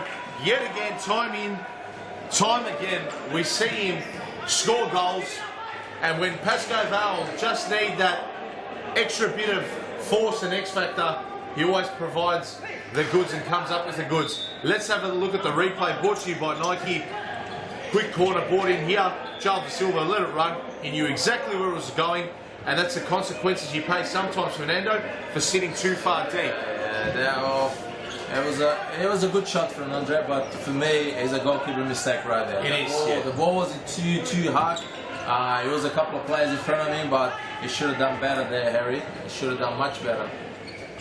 It didn't help though that his actual defenders had a wide gap as well. They didn't really protect his goal mouth to the best of their ability. And what's occurred here? Referee Evan Robotis just wanting to have a chat to Pasco Vale's Richard Ferguson, and will be a Brunswick ball. Foul committed by Ferguson on the keeper, Yang Fan, and he'll switch to Antonis Apostolakis. Apostolakis goes to Roslin, and Roslin, bit of a spot fire there, just by Looney. Pushing Felipe Blay with force there, and definitely been a bit of a complaint there by Felipe Blay. Free kick. Keepers don't love the physical confrontation from the players. They are protected as well, so. And a shot there by Caro, deflected by Apostolakis. There we have it again. Look at Apostolakis, the way he just slides in and times his challenges to perfection, week in, week out. Joe De Silva. Shot just wide there. And there is 3 minutes 20 to go in this opening half. Pasco Vale with the slight advantage, 1-0. But you'd imagine, Fernando, the floodgates could open in the second half. Brunswick is doing well. They're doing what they can, and they had a couple of half chances there, but they didn't score the goal. So, and Pasco Vale is playing the same game as they always do. They're passing the ball around, keeping the ball, trying to getting those diagonal balls into places and the fundamentals as well. But one thing they're not doing really well is their passing is really poor today.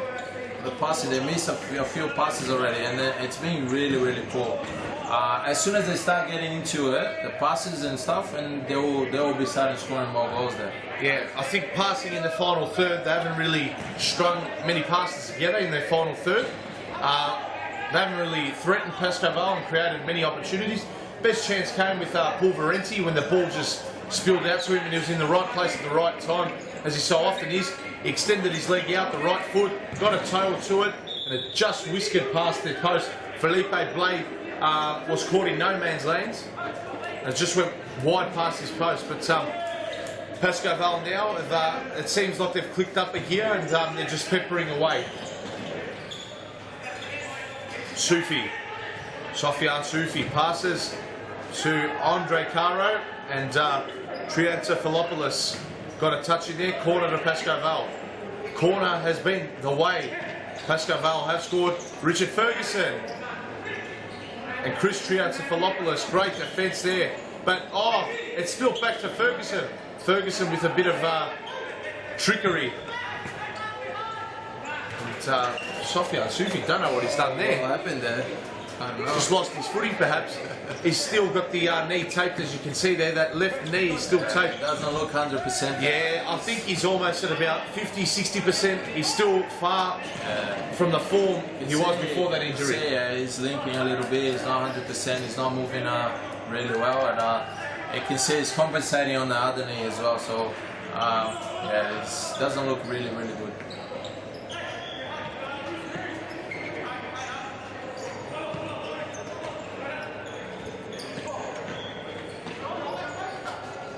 As Pasco Vale looking to double their advantage here. Sufi couldn't find De Silva. Danger averted. Felipe Blake goes out to D10. He's going to provide another rainbow for us. No, just assessing his options. Off he goes there to Caro. Caro sidesteps two. Oh, great save. Yang Fan to deny Caro his second. Let's have a look at the replay. If we can, after this corner. Capolaro brings it in. Sufi dancing, sidestepping, not going to get past Apostolakis like that. He goes to Caro. Caro back to Sufi. Shot blocked by his own player, Capolaro. And here's Andre Caro, and that is half-time. Yang Fan with a brilliant save there just behind half-time. Just before half-time, rather. It's a good save. More for the picture, though. More for the picture, but yeah, great save. So that was the save there from Andre Caro's blast before the corner there. And as we can see, half-time here from Futsal Thomastown. We've got the social leagues going on in the background on court 1. We've got the men's series Futsal Victoria on court 4 here. It's a great place to be right about now, isn't it, Fernando? I love the froth about the futsal. Futsal is always like that. It's futsal 24/7. Always people playing, always people around. Certainly is, and we're going to go to a live advertisement, Fernando. Get a head start on the junior pack by joining Futsal Oz Little Stars preschool program. Our qualified coaches use their international experience to get the most out of your young kids, improving their confidence on the ball, keeping them active and having lots of fun inside our world-class facilities. Parents are treated with quality cafes and premium snacks every Tuesday and Thursday morning. The Little Stars program is open for boys and girls aged 2 to 5 years old. So enroll your little superstar and kickstart their futsal career now. For more information, visit futsaloz.com.au.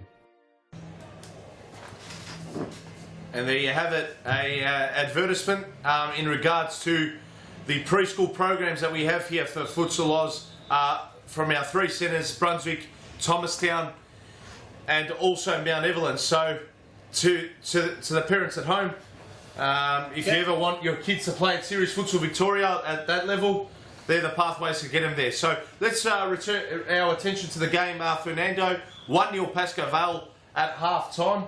A real stagnant, sloppy, hard-fought, first half. Andre Caro, as we so often see it, the difference between the two sides. What are your thoughts in regards to what's going to happen here in this second half? Well, Brunswick, again, they're going to keep playing as defensively as much as they can. For them not to cop a goal and score and counter-attack is crucial. They're not gonna get the ball and keep the ball and move the ball around, especially with a few players on the court. So they will try to defend and get a counter-attack. As of Pasco Vale, they will keep playing their game. They just gotta get better on their passing and where they're passing, because at the moment, it's a lot of missed passes and miscommunications, and they cop a few counter-attacks as well. They gotta be aware of it. Yes. So, but it seems like Pasco Vale is taking the game, but obviously it's you never know what could happen. And they're definitely dominating majority of the possession, Fernando. Here's Sufi. Passes back to Joel De Silva. De Silva, fantastic ball. And a shot by Sufi, blocked by Triantafilopoulos. Side ball here, Pasco Vale. Sufi to Joel De Silva. Let's run through to Caro. Caro back to Sufi. Sufi shot well wide. And it'll be Yang Fan. Low percentage shot. Very close to the touchline. Here's Roslin for Brunswick. Flicks it back to... That's a new player on the pitch there for Brunswick. And that is, I think it's our friend who we nickname Kit Kat. It's Kim Tak, or even Blue Tak. Number 5 there for CF Brunswick. And there he is. Important touch there by Kim Tak. And he's in possession again. Switches us back to Roslin. Roslin looking to spot out Tak. Tak giving the glance to the referee, Ricardo, there. Just sort of appealing to him that it was maybe held, but the referee saw nothing doing there. Here's Capillaro, switches to De Silva. De Silva, Caro. Caro to De Silva. And he goes out wide to Sufi. Some of the experienced players all combining there for Pasco Vale. And what's the referee awarded here? That's a foul committed by Chris Triantafilopoulos on Joel De Silva. I think he copped a knee to the calf there. He seems in a bit of pain there, Joel De Silva. And here he comes with the free kick. And Caro, that wasn't too far wide. Joel De Silva very nearly with the assist there.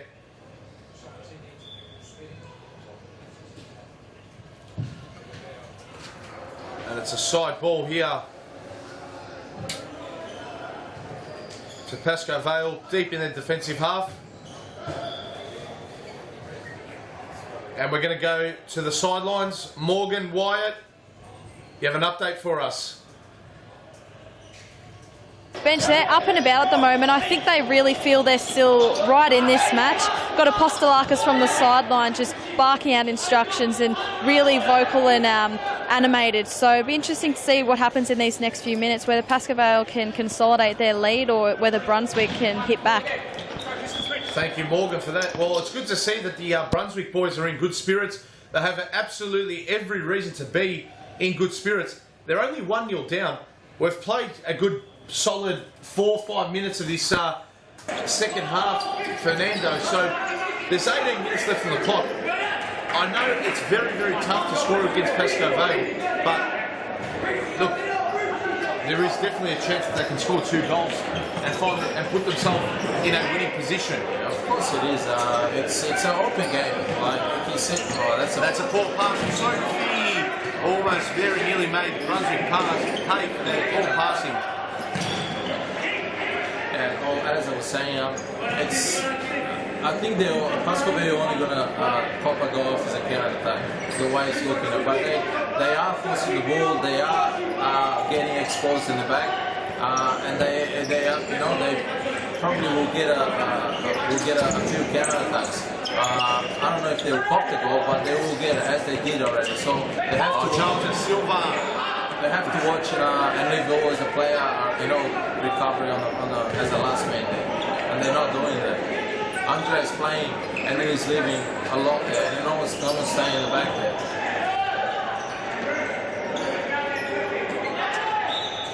And referee Evan Robotis has awarded Brunswick there with the side ball. Andre Caro just stepping outside when in possession of the ball. And counters on here for Pasco Vale. They could open up Brunswick. Capillaro! And Apostolakis defended confidently yet again. Here's Roslin for Brunswick. Roslin to Paul Valenti. Poor pass. Capillaro intercepts. And it's come out to Sufi here on the wing. Sufi with the shot. Could have even passed it to Daniel Capillaro, who was unmarked at the back post. And it's whizzed past Yang Fan's back post. And it's still, to this stage, Pasco Vale with the slender. D10 doesn't look that happy there. He was expecting the pass on the back post. That was the easiest thing to do, but it was insane. That was a good shot from Sufi. And that's another mistake in there. Oh, Brunswick almost equalised there. Paul Valenti, a double save there by Felipe Blake. And great opportunity there for Brunswick. They cannot afford to miss these opportunities, Fernando. I was at the edge of my seat there. It's a big chance for Paul Valenti in particular. Let's have a look at the replay, Fernando. Take us through it, mate. That was a mistake. They lost the ball once again in the middle there, trying to dribble a 2v1 situation, a shot, and they came back to who? Paul Valenti, and then he missed the chance of the game. Paul Valenti, the junior little emperor. He's not the little emperor, that's Alia Redzepovic, but he's always on the right spot, and he was once again. Right place, right time. It's Fernando, that got me excited. That passage of play there had me at the edge of my seat. I love seeing entertaining contests that Serious Futsal Victoria so often provides us with, but if you just sense if Brunswick get the next goal, I would love to see the reaction of Paul Vidic on the sideline. I'd love to see the reaction and facial expressions of some of the Pasco Vale players, in particular the experienced campaigners like Joel Da Silva, Andre Caro, just to name a few. Even Sofiane Soufi, he'd be mad, I think, if they were to concede a goal. The players that they have now on the court is a tricky one, because I think they've got their best five on there right now. Brunswick, yeah. I'm talking about Pasco Vale. Pasco Vale is not playing really well at the moment. They have two young players, plus João and Andre. João is more a forward player. Yes, he is. He'll score goals. He'll give you options. Speaking of the devil, he almost scored a goal there, Fernando. But the other two young players, as you can see, just lost the ball in the middle there, and there was a massive counter attack, and it just almost. Oh, Jesse Bailuni with the header. It's not what I'm trying to say. It's not a very defensive lineup there, and they look like they're gonna cop a goal in any minute now. They do. So either the coach either got to change one of those kids, or trying to drag one of those players out and try to recuperate the system, and then settle down and then bring those players back again. Yep. Otherwise, they're going to cop a goal in there. So what you're pretty much trying to interpret, Fernando, is this is respectfully, because of the young players that Pasco Vale have on the pitch now, to give their experienced players a breather. This is their best opportunity to score, you feel, in the game. It's not the young players, Harry. It's the players that are playing right now. Oh, but Andre Caro, what a finish that was. The number 10 and captain for Pasco Vale. Let's have a look at the night replay. Andre Caro take a bow. The difference between the two teams here. Well done. Good job. Look at the skill here. Great goal. I want to have a look at this in slow motion. To the kids at home watching, we'll get a look at that in slow motion. But that is phenomenal skill. Here we go. Let's look at it in slow-mo. Dribbling, sidesteps Jesse Bailuni. And look how quick this is. And he just manages the flick on the outside of the toe poke. And look at that. Pigeon. On the floor again. Almost got it. But yeah, it was a great goal by Andre. But that's what I'm saying. An individual performance. Pasco Vale, those players, they're not playing together. They're not playing really well. And then it will take, like João almost scored a goal. Andre scored a goal right now. And it will take individual things. You know what I mean? Yes. Oh, and a foul committed there by Antonis Apostolakis. Timed that challenge wrong. Normally we see him time him to perfection. Dangerous position. It's not a. It's a gettable shot, but you'd probably pass to the back post here. And Caro was looking to do that. But Yang Fan got there and parried the ball away for a side ball for Pasco Vale. In a very dangerous position. I'm just looking at Jesse Pappas with the runs. He's making. You see what can happen if after Brunswick lost, missed two clearly chances. Go up the other end, the opposition. They go and cop a goal. And they score. And that's how it goes. If you don't put your chances away, you're gonna cop it. That's a saying that's been around for many years, and that's always happens, you know. So if you don't put your chances away, you're gonna cop some goals. Absolutely, Fernando. Here's Joel Da Silva on the wing. Oh, was that a bit of a handball there? And a shot there, well wide. Yang Fam to bring it in for CF Brunswick. And we still have a large part of the game to play, Fernando, as we approach the business end of the game. We've got just under 12 minutes to go. 2-0 Pasco Vale in a low-scoring affair. Oh, Joel Da Silva. Oh, great save, Yang Fan. End-to-end stuff. Fantastic futsal being displayed by both teams. How about the footwork there by Joel Da Silva? And then what about the diving save by Yang Fan as well? Brilliant stuff shown by those two boys. Back there and almost finished it up with the right foot. Should have done better on the finish though. That was a play on the back post. Pappas. But great work by João. Quality player. Pasco Vale, Fernando, currently in second spot. We'll have a look at the replay. And look at that by Jalda Silva. How about that for footwork? That's a back post pass right there. That's a back post pass. Well, he chooses to shoot, and next time maybe. Timeout called here as the players will go to their respective benches and coaches. Just wanted to touch base as well. We've got about 11 and a half to 11 minutes left on the clock, Fernando. Now, Bowen obviously ran away 5-1 winners today, so they're top on the ladder with a goal difference of +12. Pasco Vale started off with +6, they're now +8. So if Pasco Vale can somehow score 4 or 5 goals in these last 10 minutes, they'll then go top of the league round 5 at the end of round 5. We're going to go to the sidelines where we're joined by Morgan Wyatt. Thank you, Harry. Well, as exciting as this match is, next up we have two desperate sides battling it out. Metro, who haven't managed to notch up a win, and Fitzroy, who've only managed the 2 draws and 2 losses so far. So I'm pretty excited to see how that match pans out. Both teams will be really, really eager to get a win on the board. Definitely, Morgan, and a massive blow for Fitzroy during the week. Morgan, I've got news and for you as well to our viewers at home. During the week on Wednesday night here during the Youth League game, Llewellyn Stone picked up a knock to the ankle, so he will not be playing today for Fitzroy, so that's going to make their case a little bit more harder to secure the 3 points here today against Metropolitan. So look, best of luck to both sides. That is what I'm going to call a 6-point game. No team, because they do not want to be losing that. They can't afford to draw. They need as many points as they possibly can get early on in the Series Futsal Victoria League. As we'll turn our attention back live, Richard Ferguson, shot blocked by Postolakis, trickles back, keep it change, Peter Tamburini in goals.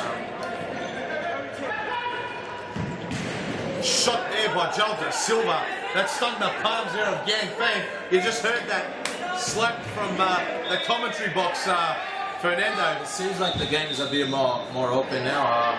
I think Brunswick is starting to trying to attack a little bit more, trying to force the ball a little bit more, and obviously Pasco Vale's got to have more time on the ball and more counter attack. So it's going to be interesting the next few minutes. Definitely. As Postolakis linking up with Triantafilopoulos. And he was looking there for Roslin, but couldn't find him. Ferguson brings it in. Sufi finds Jalda Silva, but Jalda Silva was put under pressure. Couldn't find Ferguson. Side ball, Brunswick. Roslin to bring it in. Goes down the line. And Borcher, flicked it back to Roslin, but that was definitely high and wide. Wasn't going to trouble Peter Tamburini at all. His last involvement, Peter Tamburini, was against Fitzroy exactly 3 weeks ago, Fernando, here at Thomastown. He's probably got some scars or bad memories on this court. Last time he came on for Pasco Vale, as he was in actual fact red carded. So it wasn't a cynical red card, but it definitely was a worthy of a red card by the letter of the law.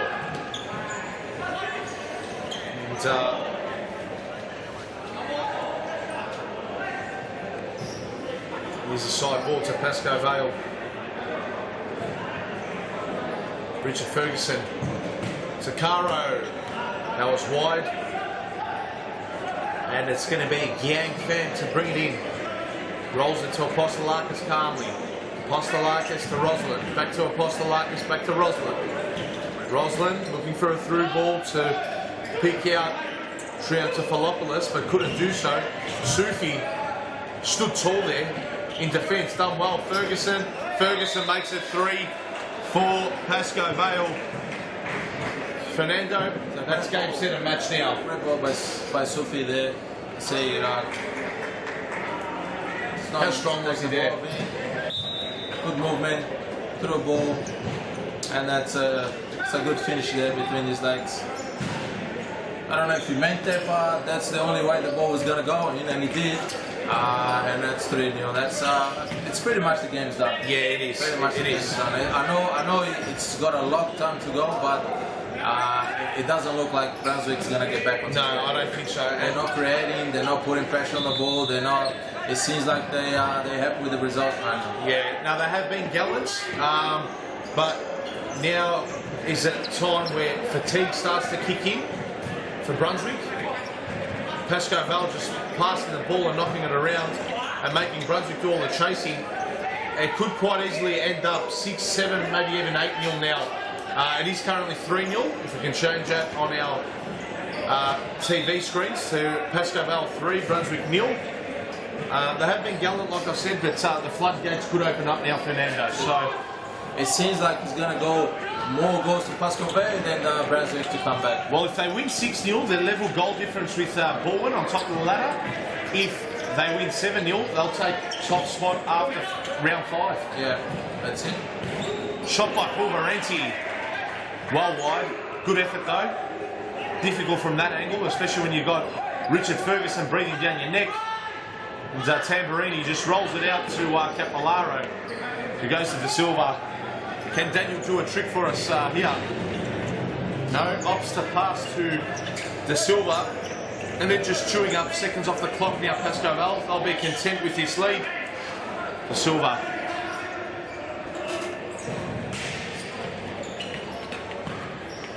And we've got about 5 minutes, 40 seconds left on the clock, Fernando.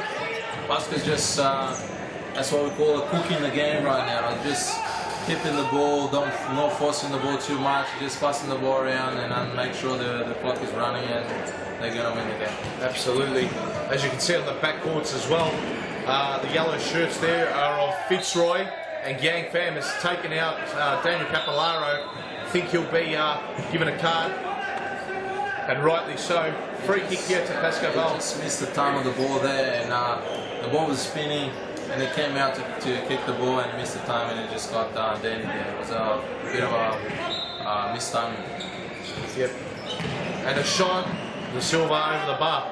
As I was just mentioning before, Fernando, we're close to the kicking off game 3 in the back court there, court 3 at Futsal Thomastown. You can see the young pups there of Fitzroy getting ready for their all-important encounter against Metropolitan. I think the key for them, Fernando, will be how much they can contain the influence of Dino Redzepovic and the little emperor Alia Redzepovic. Here's Charles Silva. You know, these players have been playing together for many years. You know, it's they're brothers, and they've been. And imagine the backyard. How many times they've passed to one another in the backyard? I believe since they were, you know, very, very young. Since they started walking and wearing that, and got off. Since they exchanged the nappies for underwear. That's it. Yeah. So, they know where they are. They know exactly what they want to do, and it's very good to see. You know, they scoring most of the goals they score is Dino passing to Alia and Alia, or vice versa. Passing to Yes. Dino, and it's been working, and he's scoring a lot of goals. And let's see, it's gonna be interesting. Definitely. There's a corner here for Brunswick. Apostolakis to take it in, and Rosalind shots blocked. Pulverenti over the bar. It's a shame because Brunswick did well in the first half, and then they started the second half, and then they had a couple of chances, and the game turned around when they missed, you know, 2 open goals, not open goals, but 2 clear chances, one-on-one with the goalkeeper. So it's they had been a little bit closer, maybe. A little bit closer. Let's not forget, Pasco Vale went up the other end and scored through Richard Ferguson straight after that opportunity. It's a shame for Brunswick. They did really well, but obviously, you know, it's not enough when you just do well against Pasco Vale. Yeah, and there seems to be a bit of a lack of urgency now from Pasco Vale. They're just chewing up the last couple of minutes of this game, and make no doubt about it, they'll be awarded the 3 points, and heavily breathing down the spine and neck of Bowen, who will be on top with 12 points. Pasco Vale will be second with 12 points in second spot with only goal difference, a couple of goals separating the league leaders. Is Capolaro. Caro, back to Capolaro. Capolaro. And Daniel Capolaro, to our viewers at home, will be in the commentary box in game 3. So after he gets changed, has the shower, cools down, he'll be joining us here in the commentary box. Mr. D10. Mr. D10, even though he wears the number 20. And he'll be joined by an angry and upset and disappointed Ernie Simpson. So they'll be your 2 commentators for game 3. Fernando, as we'll definitely look forward to having a break and a breather. And here's Capillaro. Speaking of the devil, great pass and a shot. It's good ball movement by Pasco Vale there to pass to Capillaro, chip over the halfway line and just pass to the back post. It wasn't a very, very good pass. The ball could have made the back post. Yeah, good movement by the team by Pasco Vale. Andre Caro gets around 1, 2, got the second one, and a foul committed there by Antonis Apostolakis on Andre Caro. And good to see them shake hands, acknowledge one another.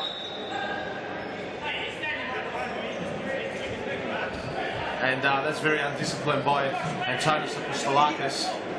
He knows the rules. You need to be 3 metres back. You need to at least attempt to start walking back before the opposition player plays the ball. Look at him fight for the ball. And here's Triantafilopoulos, who was pushed there by Capillaro, and the referee has seen that. Great call there by the referee. Dangerous position here. I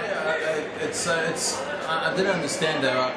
D10 is doing tricks, you know, back on his near his goal. So and he lost the ball there. So that's where he should not be doing those things, you know. So he should be doing those things up front there. And that's another goal missed by Pulverenti. Just couldn't get his toe to it. But yeah, you're right. I think Daniel Capillaro should only be doing these tricks in the attacking half.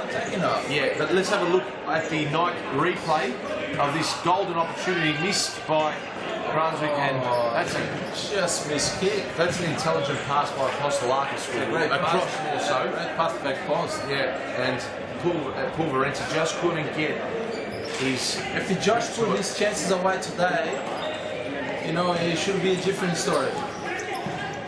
It would be a much better entertaining game. Absolutely. Corner here, Roslin. Can they get a goal for consolation? At least Brunswick. Shot there blocked by Andre Caro. And here possession is away, but a shot by Brunswick as we've lost our input signal, and we're on live now, Fernando. We'll bring back the action to you live after we address these technical difficulties. We have a technical issue there. I'm sure the boys will be able to fix it up, and we'll be back very soon. So we're back live again, Fernando. Well, it's just only a few minutes to go, and it seems like Brunswick stopped playing. They didn't have the X factor. When they had the chance, they didn't put it away, and that was hurting. Yeah, and I think they lost motivation. They lost motivation as soon as he caught 1, 2, and then he try, miss, and then he caught another one. That's it kills the team, and that's what happened there. And then second half towards the end, that was the game. The game was already finished. So they didn't have the power and the willingness to go back there and do the job. Absolutely. And you know, like 10 seconds to go now, and yeah, we've got a handful of seconds left for our viewers at home.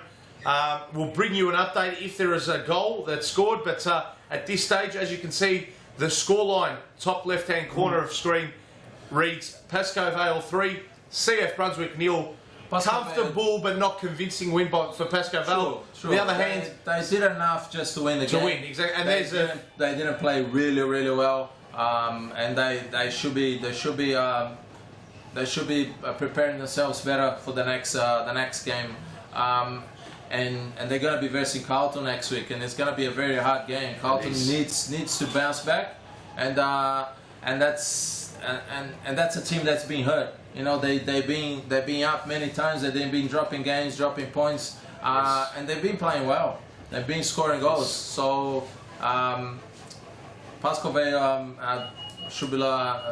should be preparing themselves a little bit better there. No, not preparing themselves. They're doing well. They're probably training well, but in towards the game and when approaching the game, you know, a few players are not playing really well, and then that's hurting them a little bit. But again, a win is a win. It's 3 points. Beautiful.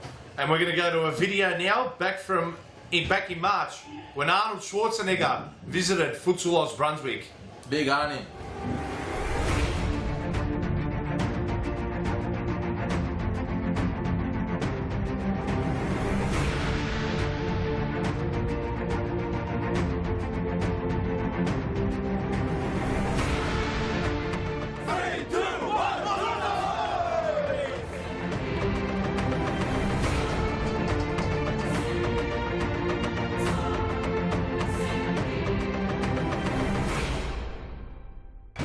Yes, he is. He's outside.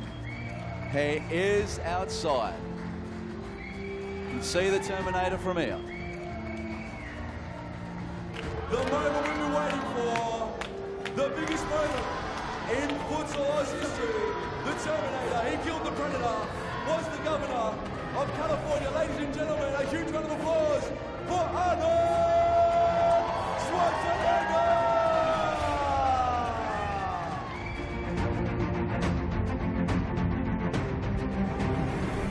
I grew up with soccer and Fußball. In Austria, there was kind of one of the national sports. It's like skiing. Everyone does it. And so I did it, and I had a great time doing it until I was 15 years old. And I remember that to play inside a Saal, a hall, a German Saal. So this is where the Fußball comes from. And this is why I was very familiar. We played 4 players against 4, sometimes 5 against 5. It is the same thing as you're doing here. So we had that way back then. And I think it's a natural progression because you got to go and be able to play no matter when and where the weather is and what the weather is. If it's cold out, if it's snowing out, if it is raining out, if it's storming out, you got to be able to take the kids immediately inside in some place where they can exercise, because this kids here, and this is what this is all about. This is not just a game, it's a means to fitness. It's a means to health. It's a means to teaching kids that you got to do something for your body and for your mind every single day. You got to be disciplined, and then you grow up healthy and strong. That's the bottom line. And I think that I want to say thank you to the parents here and to the coaches, because all of them together make those kids great kids and grow up in a strong and healthy way. I've come here since the 70s to promote health and fitness and bodybuilding. So it was a natural, and I'm really happy to be back again. Last year when I left, I said, I'll be back. And I am back.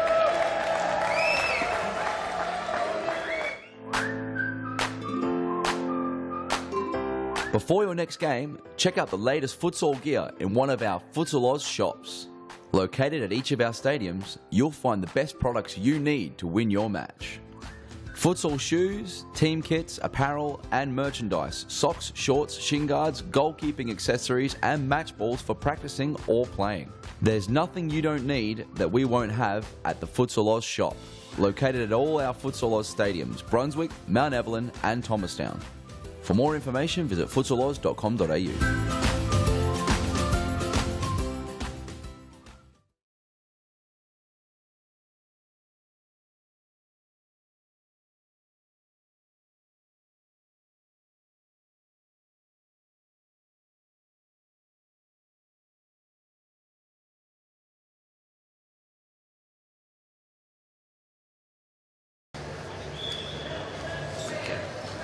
And the next clash is between Metropolitan and Fitzroy, which will be an absolute cracker this game. Metropolitan need a win, and Fitzroy need a win as well here. I eat the girls' faces. You did a good job.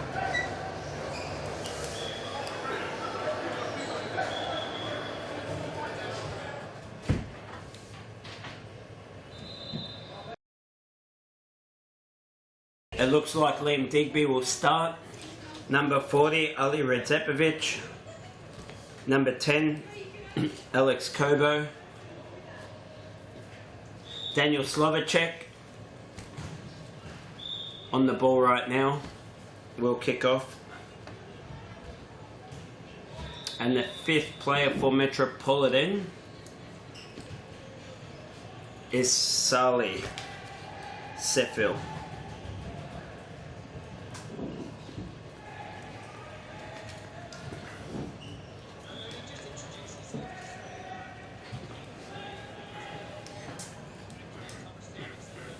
Ladies and gentlemen, thanks for joining us. Game 3 today at Thomastown Stadium is between Fitzroy and Metropolitan. The current time is 7 PM local Eastern Standard Time. We have one final game after this one, which is Ashburton versus Hume. I will read out the teams for Fitzroy. Number 7, Scott Rogan. Number 12, Igor Barini. Putting in a tackle now, Angelo Fusca and Leonardo Correa. In goals is Aaron Yu. Angelo Fusca with the ball now.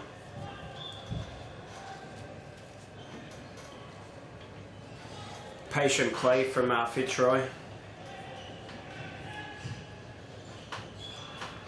Metropolitan look pretty organised in defence here. Just happy to have Fitzroy shoot from distance. Let them have it in their own half. So we'll see how well this game plan works for them. It is a lot more patient than their usual game style, I suppose. Side ball for Metro.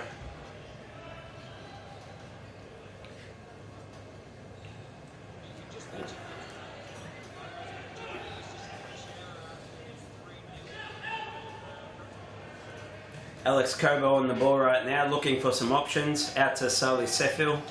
Sheffield's got an absolute cracking shot on him, so we'd like to see some shots from distance by him. Daniel Capolaro from Pasco Vale FC, he'll be joining us here in the commentary box in a few moments. It'll be good to see and get Daniel's thoughts on this game. So Angelo and Leonardo linking up. Out to Igor. And some good pressure by Metropolitan, forcing a turnover here. Fake shot by Sully, loses possession. Scotty out to Igor. Igor gets dispossessed. Fitzroy still with possession. The game has been a bit of a to and fro. Not much really happening. Neither keeper yet to make a save.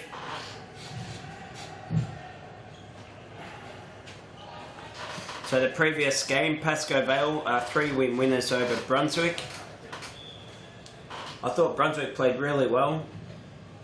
And yeah, excellent defensively, and in the end, just the 3 goals for Pasco Vale, who are a very, very attacking side. Prior to that game was Carlton FC versus Bowen. It was first versus fourth. And the Carlton boys just couldn't match the well-organised Bowen side, I think. Bowen were very, very well organised, and defensively were happy to let Carlton have the ball in their own half, and yeah, Carlton really struggled. So that was the first game. In the end, Bowen 5-1 winners over Carlton. So that the current standings, I suppose Bowen will remain on top of the table. Pasco Vale will join them on 12 points at the top of the table. Hume are third currently, and they up next against Ashburton. So it'd be interesting to see what happens there. Leonardo is a super strong target here, so it's very hard to get the ball off him. Holds the ball up well. Scott Rogan shoots wide. Liam Digby goes long. Daniel Slovacek, very strong boy. I like to see him play more from the back rather than as a target. I find that he's a bit more dangerous when he gets a ball in defence and attacks, or coming from defence helping attack. I think it's more valuable. So let's pull out wide. Another turnover for Metro. So Fitzroy looking comfortable at the moment. A lot of possession.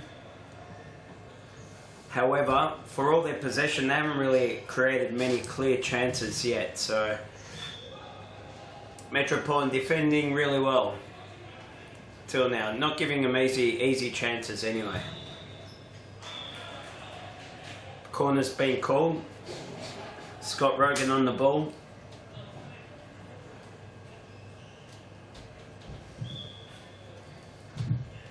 To Angelo Fusca. Fusca out to it. Has a shot. No good. Well done, Daniel. And Daniel Capolaro from Pasco Vale FC, he'll be joining us in just a moment. So we'll get his thoughts and on this game.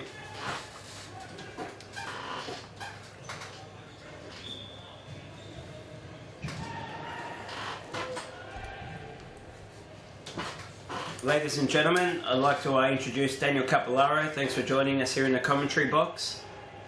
Yeah, it's great to be back here. Sorry, I just had to run off and how did you pull up, Daniel, after your game? Yeah, not too bad.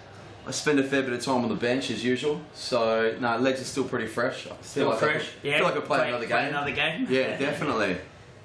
That's So bring me up to speed with Metropolitan and Fitzroy. Yeah, personally, mate, I'd like to play less minutes and win than play all the minutes I did, and yeah, we got thrashed by Bowen in the end. Yeah, it's still 0-0 at the moment. Metropolitan defending pretty tight. Fitzroy unable to break through the Metropolitan defence for any easy shots. So Liam did be pleased with this defence in front of him. Yeah. However, neither team's really created much. As we'd expect though from Metropolitan, they generally sit back. You know, they sit low in defence. Yeah. They try to catch you on the counter. Yeah. So I think it's Alija Redzepovic usually throws himself forward first, and they try and get the ball to him. And as I've said time and time again with Harry, he's always in the right place at the right time, mate. Bit of a Gerd Muller. You know, he just pops up in these little pockets and puts the ball away. And as we're seeing there, quick ball down the court and Metropolitan on the counter. So we'll see what they can do with this corner. From the Metropolitan side, I always like to see the two Redzepovic brothers play together. I know Dino's here.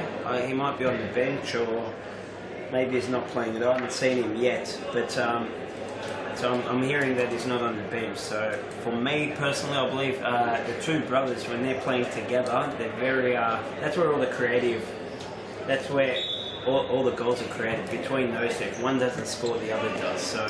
Yeah, I think Metro need both the brothers on as often as possible, and to give them their best chance for scoring or creating goals. I actually saw Dino outside the court as I was coming in here. Oh, okay. Yeah, so he's not playing. He was looking good. I might be on his way on a date. I'm not sure.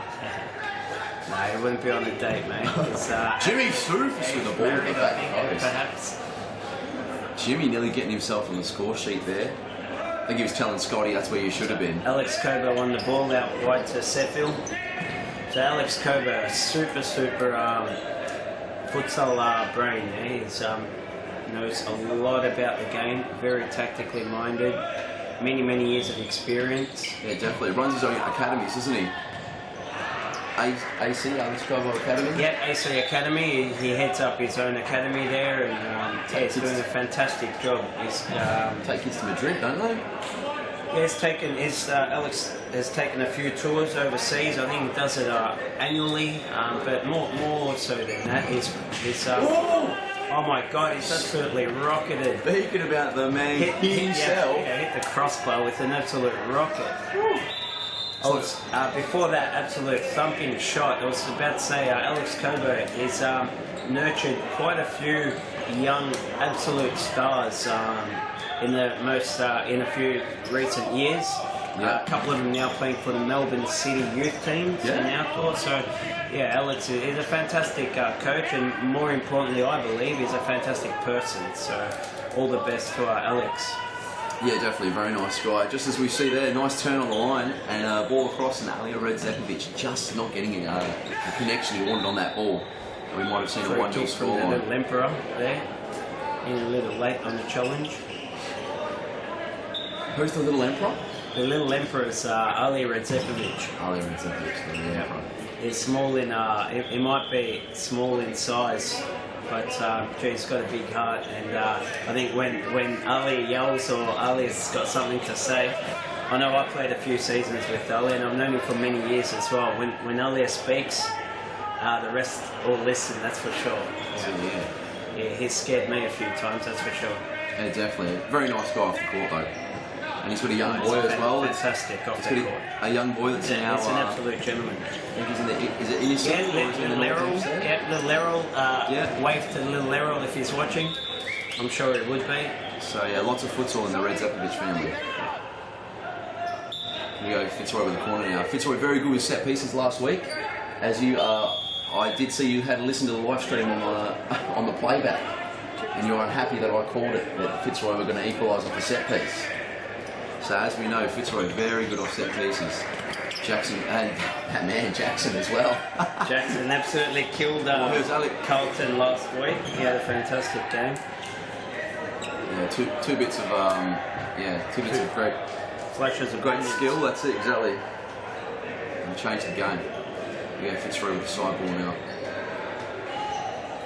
So Leo bringing the ball in. Aaron will get there and keep it in. Long ball upfield. Wasting possession, really. Yeah, it seems Metro are keeping the lion's share of possession at the moment. Fitzroy can't really hold the ball, and you'd feel that Fitzroy would be better at moving and keeping the ball. Yeah. Now, we have played 12 minutes, so we've just gone over halfway. We've got 11 minutes remaining in this first half. Neither team really having many chances. I know Fitzroy had probably the best chance at the half so far. Liam Digby making a fantastic save with his left foot. Nice and low. Alex Cobo, absolute rocket of a free kick hit the crossbar. But really, other than long-range efforts, neither team's really, can put their hand up and say they've had the better of this half, in my opinion, anyway. No, that's right. Both defending well, and both kind of lacking in creativity.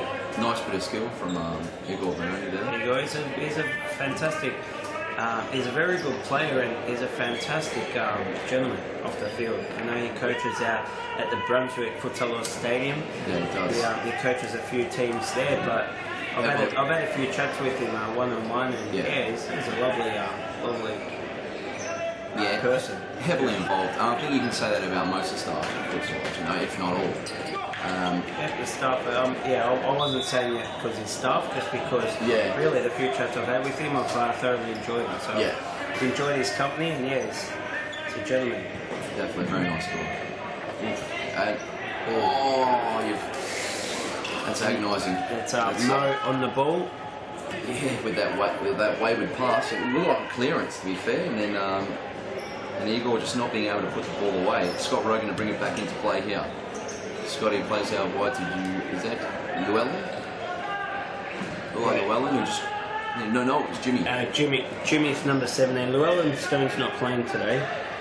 I think Llewellyn's sick. Shame. I like watching Louis play. We just heard from the sideline Morgan with the special comments. Morgan White has called Llewellyn Stone with an ankle injury. Llewellyn Stone, he rang me up yesterday and said he was sick. No, I made that one up, folks. It's got an ankle injury. Here we go, Ali up. The Emperor trying to go through. Yeah, it's not because he wants to be getting the ball though. His legs. Needs to be getting that ball down on the top of the D. Ooh. Could have been a possible free kick there. Jackson with a nice big header. John Terry at the back there. To bring the ball in. Here he is. One of those places where he's very, very dangerous. Just a little twist, and like Van Nistelrooy. Remember Van Nistelrooy just get the ball in the box and just turn, bang, it was 1-0. And Metropolitan with all the pressure on the ball at the moment as well. Metro doing the early dominating of this half. Jimmy with the ball here. There's a little over 8 minutes remaining here. And you said it before, Ernie. Fitzroy really struggling to keep possession of the ball. Yeah, they're struggling to create in the forward half, really. I think that's Alessandro Verratti on the court now. Yeah. Alessandro's on. He's a good forward, Alex. Yeah, he is. Alessandro. Yeah, very nice kid. Very nice kid. I was just saying last week actually, he spent 3 years in the academy at Palermo in Italy. So very well drilled in the outdoor football, and he said he's enjoying futsal and he's really loving the game, and he's just started to get into it. And I think he's just 19. 19. Yeah. I think he's the only other player in the league that's got better hair than you, Daniel. That's a great. I don't know if that's a compliment or you're making a challenge. No, it is a compliment. I better start asking him where he gets his wax from. So, yeah, and Fitzroy, they really need to start putting a bit more pressure on this ball.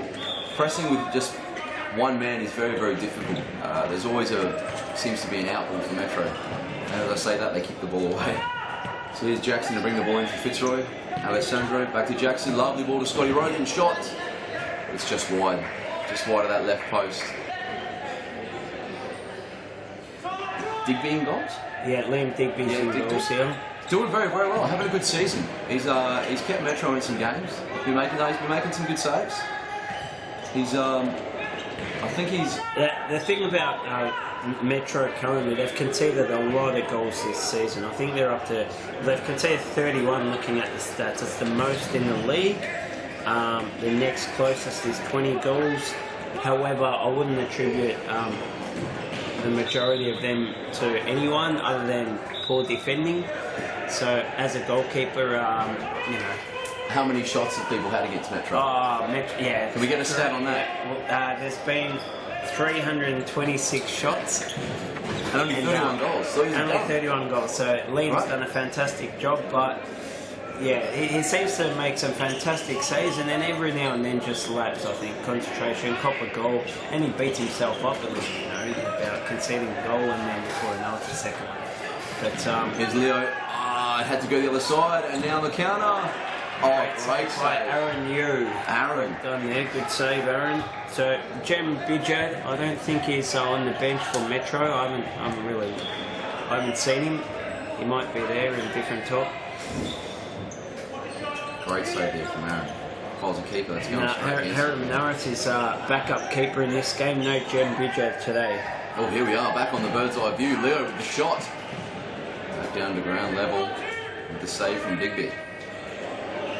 Harry Clifford-Reed not Harry Manaris, he's the golden voice here in the commentary box.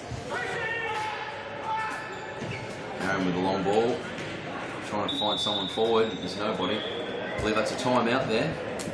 So, what would you be saying if you're coach of Fitzroy, Daniel? Coach of Fitzroy?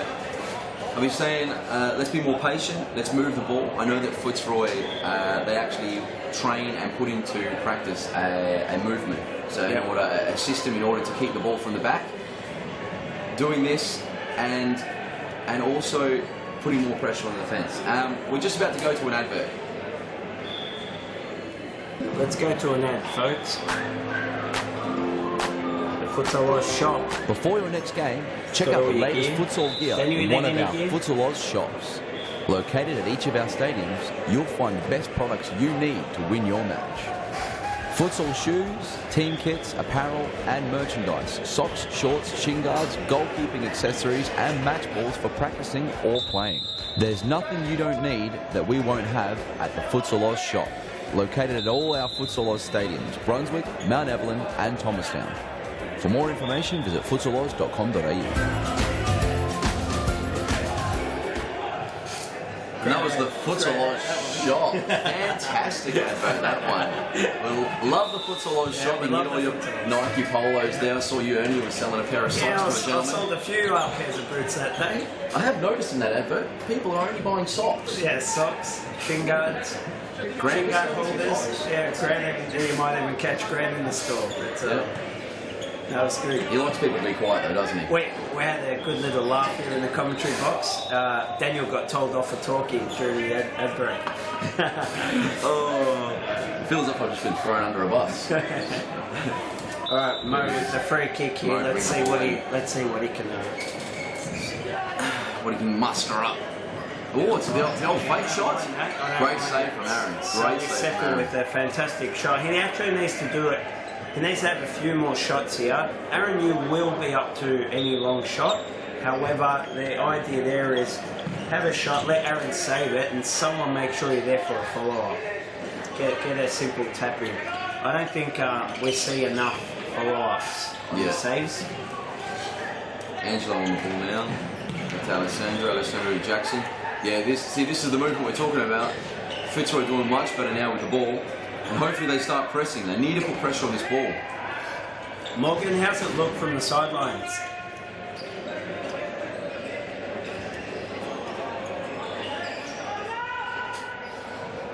Morgan's just swallowed a hairball there. Not sure what's happened. So Morgan said it looks like a fantastic game from the sidelines. She's saying that the crowd's pretty fired up there, nice and loud. Fast-paced. It is fast-paced on the court. I think I heard her say it was the super sport of the future, didn't she? What was that, Morgan? Super sport of the future. Yes, you're right. Okay, Morgan. What are your thoughts, Morgan? Yeah, guys, it's a pretty good match from where I'm sitting. Bit of a crowd's flocked in. I'll be interested to see who's going to come out with the points from this, or if it's going to be another draw for Fitzroy. Both teams haven't notched up a win this season, so I'm looking forward to see some desperation acts. Oh, we missed a close one there, but yeah, back to you, boys. Thanks, Morgan. Leo with a great bit of skill there. Thanks, Morgs. Bringing it down on his chest, spinning and putting the ball just over the crossbar. But Morgan's sitting on the boundary line there, and he's not picking anybody. No, she said either team could win or it could be a draw. She is. Oh, Aaron Yu with a cracking. Great save, great save. Kodak save there, Pete. That's it. I wonder if Jasper got a photo of that save. Look. Oh, Leo. Oh, Leo!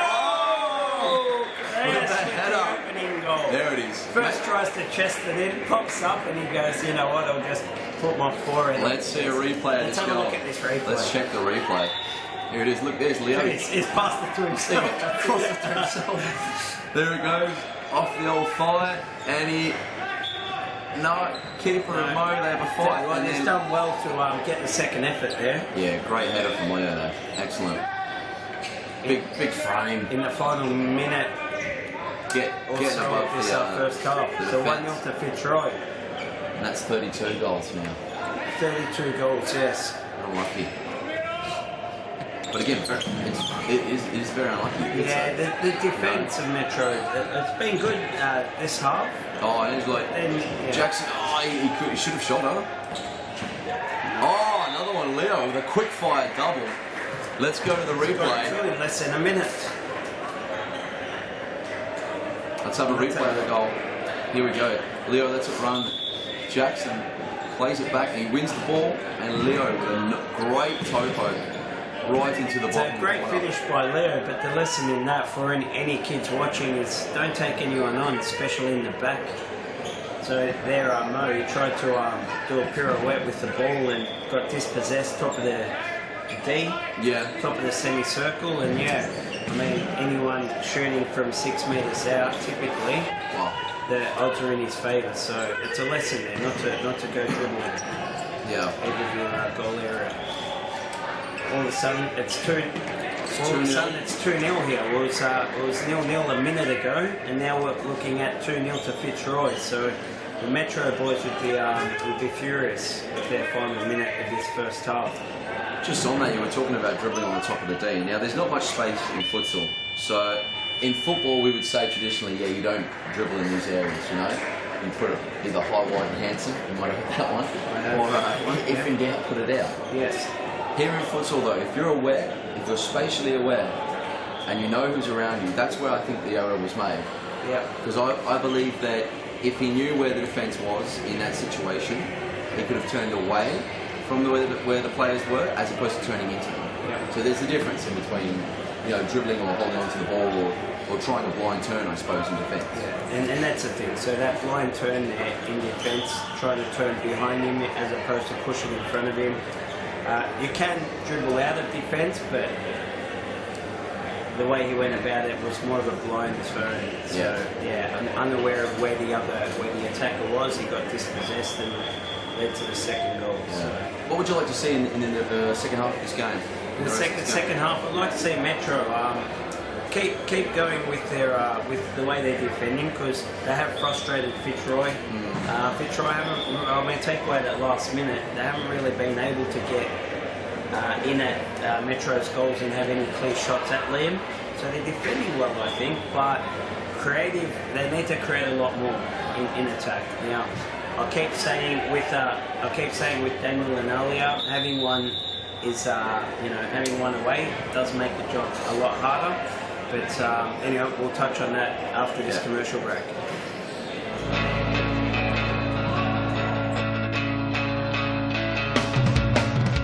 Save the day and improve your goalkeeping skills in our junior and senior keeper training only at Futsal Oz. Improve your techniques at ground level and in the air while running through new skills and drills developed by our elite level goalkeeping coaches.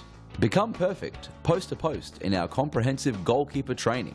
It's happening this week at your local Futsal Oz stadium. For more information, visit futsaloz.com.au. Cool, so we're back here now. Second half of Fitzroy and Metropolitan about to come up. We were just talking, before we went to that commercial break, Paul Taylor with some great saves there, talking about our goalkeeper clinics. So Eastern FC, Northern FC and Inner City, we've got goalkeepers at all our three centres, Thomastown, Brunswick and Mount Evelyn. And if you have a goalkeeper, bring them down and we'll turn them into a champion. So second half, that's right. So all of our junior programs, obviously, all our juniors get coached, as a team. By the players? By the players. By the players. So goalkeeping, it's a specific position on the field, and so the training does need to be tailored to goalkeepers. So each stadium does cater for goalkeeper-specific training. We'll see here now the second half, see if Fitzroy pick up where they left off. Oh, great save. Good save by Liam. It was a very easy, bit slack defending by Sally Sheffield there, number 23 for Metro. And these were the saves I was talking about earlier. He might have copped 2 goals, but he doesn't play badly. Is that a goal? Or is it? It was a goal. That was a goal off the goal support. Off the. It's not an upright. It's a down right. Yeah, down in the corner. 45. Off the angle, Yeah. Look like let's get a replay of that. Here we go. So the ball comes in. If we can get a slow-mo on this one here. Ange turns with the ball underneath him. And there's a little bit of a shot. I'm just looking at that black sandbag to see if that gets covered. And it's definitely a goal. It's definitely got in 3-0. Nice little set piece there from Fitzroy. So Metro with a bit of a mountain to climb now. 3-0. So Fitzroy 3-0. And you think if they keep the pressure on Metro, then it's going to be very difficult for them to start playing. I think what they wouldn't like to do is sit back, try and defend a 3-0 lead, because then Metro can play. And often I say this to all teams. I think if you think about defending a lead, you've already got one foot in a draw or loss situation, because teams sense that, they start attacking, and you can't score if you don't have the ball. So if you think you're going to defend the lead, all you do is invite pressure, invite the opposition to attack you, and ultimately it ends up becoming a numbers game. So percentages, more shots, more chance of scoring, obviously conceding goals, and then before you know it, momentum. It's an amazing thing. So I would not encourage Fitzroy to defend this lead. I'd say make it 4 and 5-0. But on the flip side, Metro, they've got 3 goals to score here just to get it on even terms. But I'll tell you what, as long as Ali is on the field, anything's possible. He can create a goal out of nothing. So definitely, that's right. Put it past him.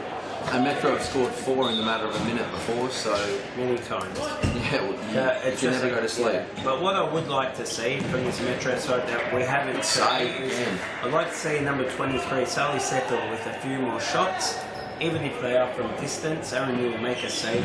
Someone can follow them up, follow up the saves, and that's something that Ali is very good at. He's always in the right spot at the right time. So. He pops up. He's currently the top goal scorer in the league. There's a reason for that. He's often in the right he always finds himself in the right spots. And I suppose that's something that you gain with experience over time. It's not something that you can easily teach somebody. So. Yeah, definitely. Aaron, you with a great double save there. Just before, and Ange rattling the crossbar. Absolutely, rockets one into the crossbar. And futsal, it's an absolutely, it's an end-to-end, fast-paced super sport, you know. Of the future. Yeah, I mean, what we just saw there was Metro, attack, bang. Angelo Fusca for Fitzroy, rockets one off the crossbar. You know, you don't score a goal and you can very quickly concede a goal. So that's right. I think that's what makes it exciting for people on the sidelines to when they're watching the game. Oh, Leo, that completes his hat-trick. Leonardo Correa. Oh, what a finish. Lovely little shake to the body. Can we go to a replay of that goal? So here we go. Aaron with a nice throw out. Leo gets the ball, takes it into his half. Great little shake with the body, and he just drills it near post. Near post of Digby, and in off the post and into the side netting there. Fantastic. And that's 4-0 Fitzroy. So if Fitzroy continue like this, they're moving towards their first win of the season. That's right. So Fitzroy, they've got a few young boys in this team now, so a win will go a long way to boost their confidence, because they are great players individually in their own right, and you know, confidence is an amazing thing. So yeah, get some points under the belt of these young boys. Obviously, built up the confidence of, yes, I'm a good player. Yes, we do now know how to win. There's no reason why we can't keep going, keep winning, keep building and collecting those points. So yeah. Oh, here we go.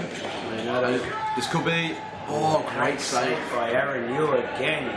A fantastic technique from Aaron Yu. We were talking on. Oh, and as we say that, he's just copped a goal. Very unlucky. Alex Cobo, I believe, with the finish. If we can grab a replay of that goal. So 3-1. No, 4-1, isn't it? 4-1, I believe. Side ball here for Metro, and Fitzroy just sleeping a bit in defence. And yes, Alex Cobo with the strike, and he puts it just to the side of Aaron. So 4-1. So Fitzroy a bit lax in defence there, and this is what could possibly bring Metro into the game.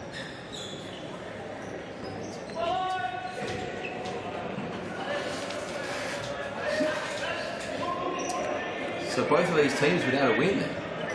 Yeah, both looking for their first win here. So as I was saying, you know, a win for Fitzroy, all these young boys, it do a world of good for their confidence.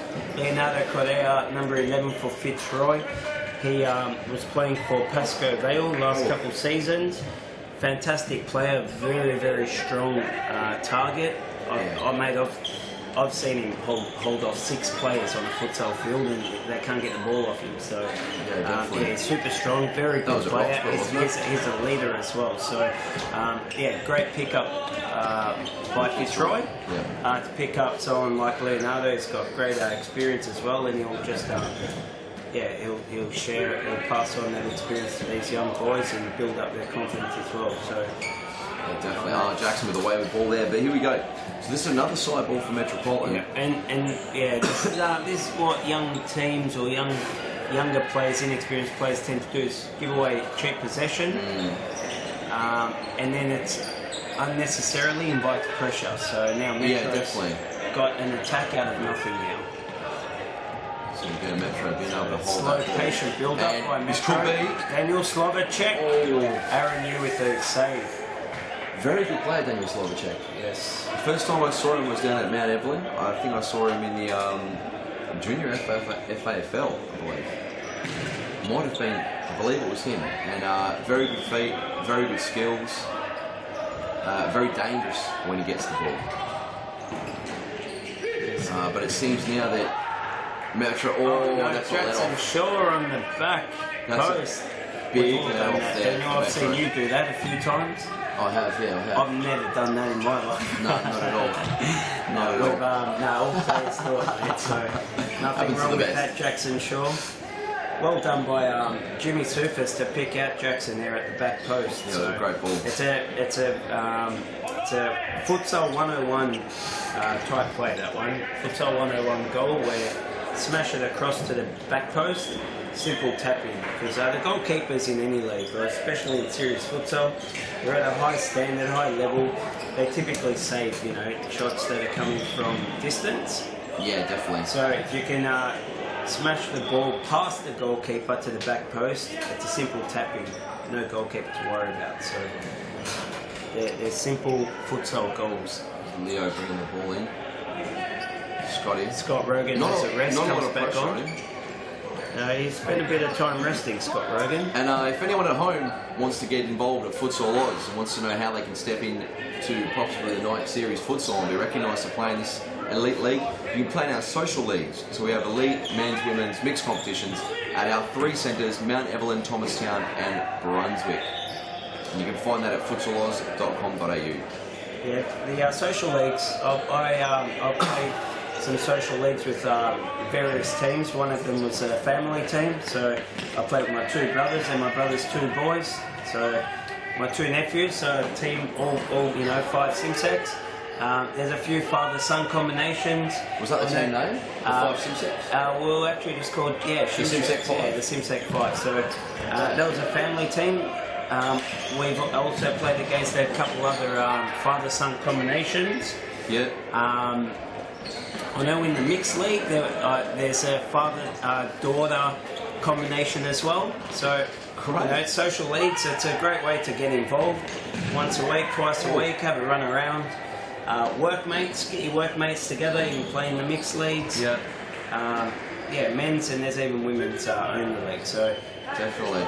And you can nominate yourself every night. So you can nominate as an individual, or you can bring 4 of your friends. That's right. That's right. So a lot of people think, oh, I don't have a whole team, so I'd love to play, but I can't play. I don't have a team. So get in contact with your local stadium. 1300 788 799, and just speak to them at the desk. They'll put your name down and find you a team as well. So if it's just you and a friend or whatever, the staff at each stadium can easily put you into a team. So definitely. Just give them a call and have a chat. It's the best way to play indoor soccer. Yes. I'll tell you what. I thought you were going to say that with me, Daniel. Should we do it again? Yeah, ready? 3, 2, 1. The best way. No, Daniel, I'm not doing that. The best way to play indoor soccer. And back to the game here. So 4-1. 4-1. Pepe looking good in those jeans. Yeah, he's coming back from injury, so he's spent a lot of time off on the sidelines with a knee operation. He tried to come back last week. He had a bit of a run. He did pull up sore afterwards. Yeah. So I think this week, I'm not sure how many more weeks, a week or 2 later, but yeah. So Morgan, I'd like to cross over to Morgan just in a moment. Morgan, what are your thoughts on the game so far? Do you see Metro? Do you see Metro scoring a 2nd and 3rd goal? Morgan?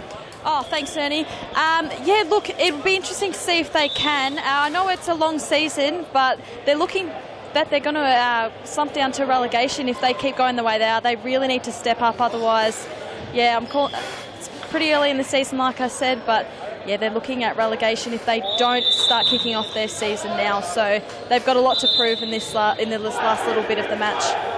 Thanks, Morgan. One thing I do want to point out there, Morgan, I've just noticed Dino Redzepovic is in his uniform giving some directions to the boys in the huddle. He does have a moon boot on, so it looks like he's got a broken foot or an ankle or something. Yeah.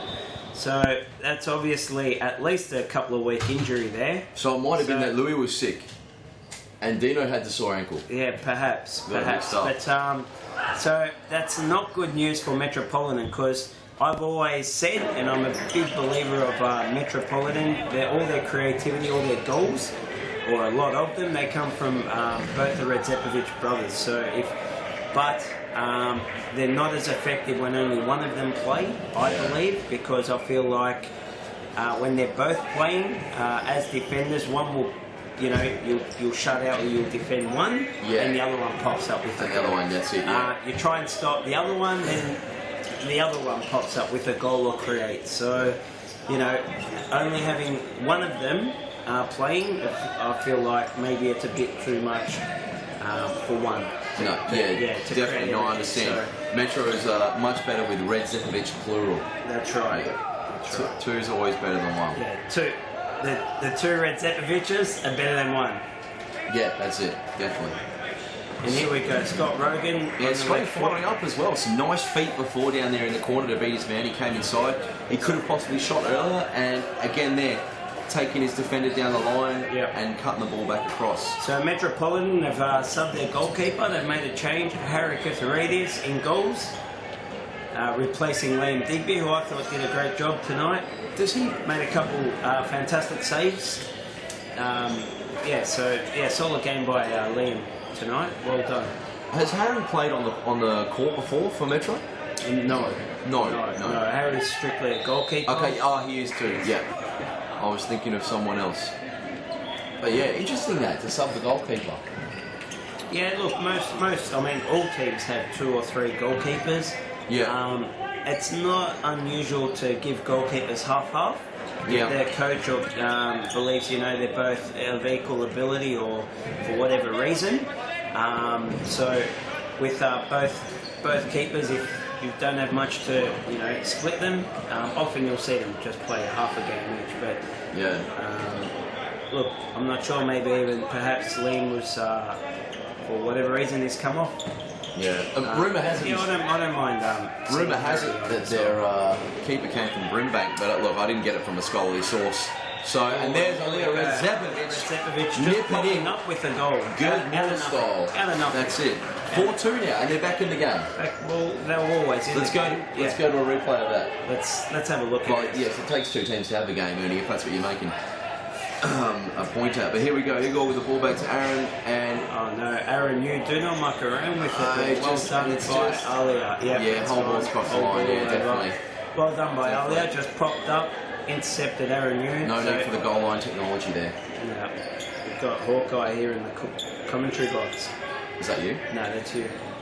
You called it. Oh, sorry.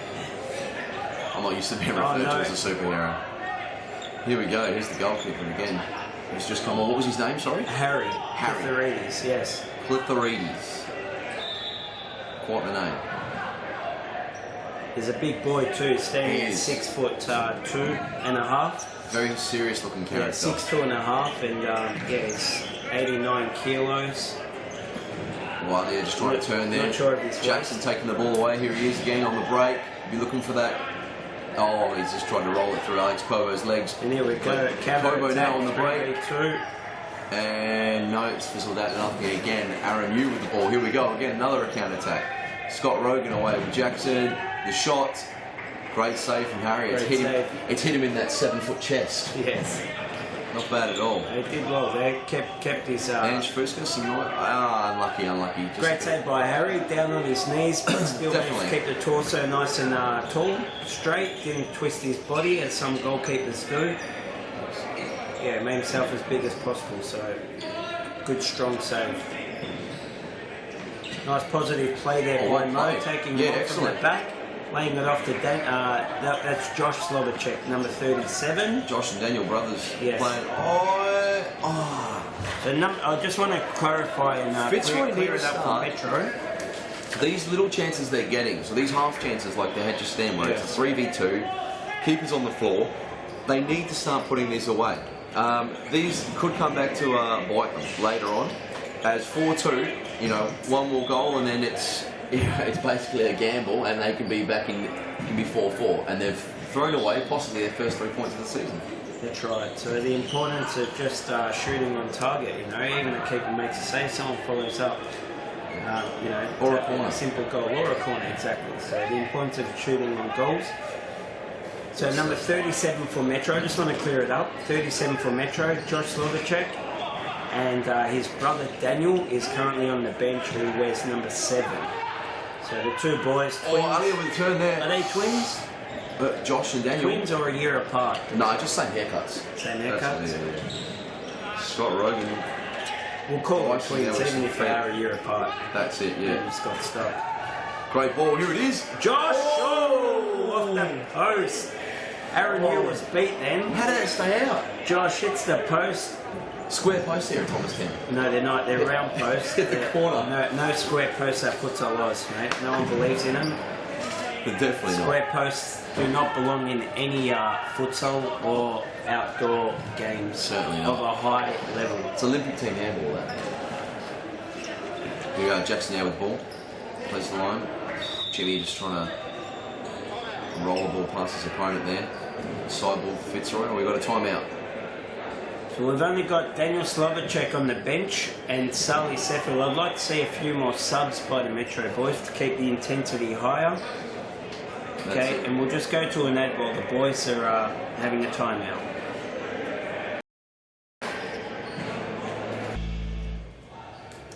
And that they're the junior futsalers programs, Eastern FC, Northern FC and Inner City FC all on show there. And as you saw, the players from Nike Series Futsal and our other various elite leagues are the coaches for our junior programs. So you can find these programs at Brunswick, Thomastown and also Mount Evelyn.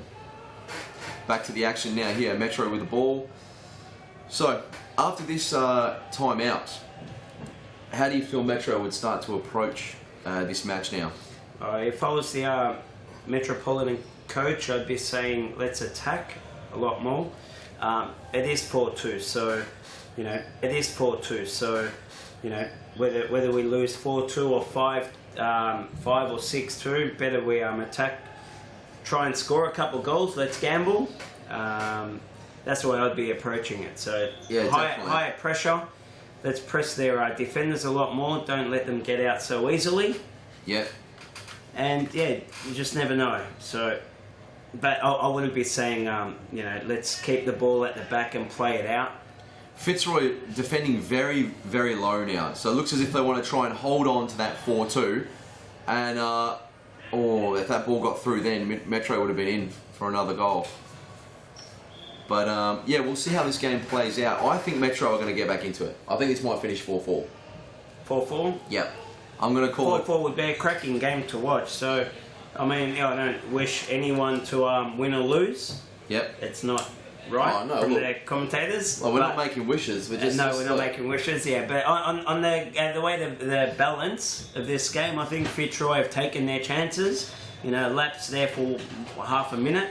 By Metro, they see themselves 2-0 down at the break. Definitely. Did Harry place his tips this week? Harry Meadows? I don't know. HarryBet.com? I don't know about Harry. I'd like to know if he called a draw for this match. Yeah, not sure Harry's tips here, but here we go. Oh, that! But Metropolitan have a bit more of the ball here, so it is a bit more positive from Metro, which is good to see. Metro score from these kind of side balls every single game. There'll be a lapse in the defence, in the concentration, and they just drill one hard and low. And Alia Redzepovic is always there to tap it in. So.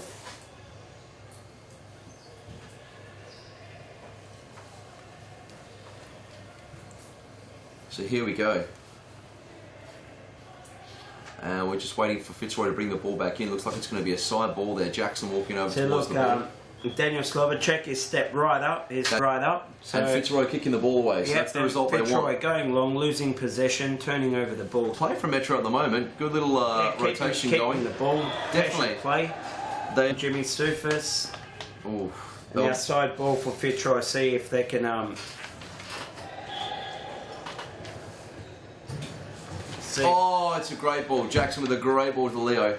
And that's Leo's fourth goal. Fourth goal. 2 in each half so far. So well done, Leonardo Correa. Well set up there by Jackson Shaw. Fantastic target, Leo. Let's go to a replay of that. Here's the ball from Jackson. Just puts the ball into a good area. And Leo's there to just roll it home. Like a good target. That looked like a great set piece to me. Fantastic set piece. I know they've been working on more set plays as opposed to other parts of their game. Speaking to one of the boys, I won't say who. Straight from the Andrew Caro coaching database. The Fitzroy team, they train on Friday mornings. And I was speaking to 2 of their plays actually. they did confirm they've been working more on the set pieces as opposed to the other parts of the These game. people are remaining nameless? Nameless, yes. Well, it's not a name of shame if you're bigging them up. That's yeah, well done to Fitzroy boys for obviously putting into practice what they are putting into the game, what they've been practicing. So well done.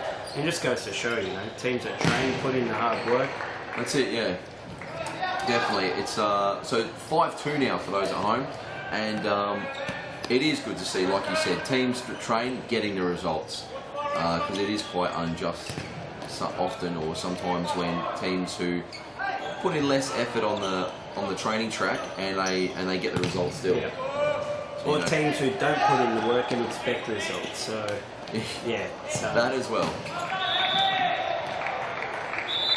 Great save. There's this Fitzroy corner. It's a big boy, Harry. His head nearly touches the goalpost, which sits at 2 metres. Oh, and Leo was there again as well. Another set play there. Along the line, and then bang it to the back post. And again. Here we go. They've got a play now. Josh Slovacek with the ball. To Alia Rezepovic, the little emperor. See what he can produce here. It was a great little check by him as well. The rest of the teammates were just running away. And he just checked, stood in the middle, and he gave him that option at the back there. Sefil with the ball. Nice Dinks little it skirt. over Here we go. Daniel. Strong boy. Oh, he was there again. Saved by Aaron Hume. I'd like to see Sully have more shots. He hasn't had a shot this game. He has got a good shot on him. That has even, that's... He has got some excellent... Well done by Scott Rogan using his pace. Jeez. Harry out like 10 men, did just enough to put Scott Rogan off. Definitely like a big spider. Legs everywhere. Tell you what, yeah, his legs are 4 metres long. And a 7-foot chest. Yeah, that guy's huge. Scott Rogan rolls Harry and he's done very well. Great finish there by Scott Rogan. He's done very well there. Excellent finish. Sees a keeper commit, goes past him with one extra touch, and then just calmly slots it past. So well done, Scott Rogan. That makes it 6-2 to Fitzroy. I think it's game over. What do you reckon, Daniel? I'd say that's it. I'd say that's it. Morgan, how many minutes to go, Morgan? So there's only 2.5 seconds remaining in this match. I'd say that's definitely it. I think it's game over. Yeah. Fitzroy to kick off. And that's game over. So well done by Fitzroy boys for finishing off the game. Did Fitzroy have a kick-off there? How did Fitzroy have a kick-off when they scored the goal? No, no, your eyes were playing games on you, Daniel. Did they? No worries, for sure. Just all right, and we're back. So, Ernie, thoughts on that game? I think well done to Fitzroy getting the first points of the season. Yeah, Metropolitan played well in the first half. The goals they conceded were pretty much just errors, just lack of concentration perhaps. Yeah. 2 goals in the first half. In the second half, there 4 goals. It's more credit to Fitzroy for scoring the goals as opposed to... Definitely, like we were saying before, it's great to see the sides training, getting the results. Yeah. And we're going to go now to Leonardo, who's courtside with Morgan Wyatt. Thank you. Great game by your team today. First win for the season, you must be happy. Yeah, I'm very happy. We've done hard work and we did a good job today, but we still have a lot of work to do, so it's just the beginning.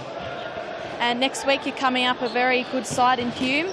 How do you think your team can move forward into that match? I think the way we've been working, we just have to improve. So it's just to getting better now. It's just a matter to get better. And for yourself, a few very nice goals tonight. Are you happy with your form this season so far? Yeah, I'm very happy. Last match was my first match here, and it wasn't that good, but we got a draw at the last minute, so that's it. Well, thank you for your time and all the best for the rest of the season. Thank you. Thanks, boys. Big last match coming up. Back to you. So we're here now for the last match. I'm going to be joined in the commentary box by Harry Menaris, the golden voice of Futsal Oz. Thank you very much, Ernie Simsek, for your expertise analysis. We're just about to go to a video commercial.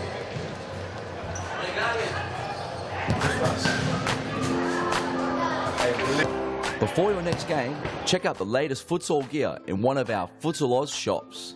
Located at each of our stadiums, you'll find the best products you need to win your match.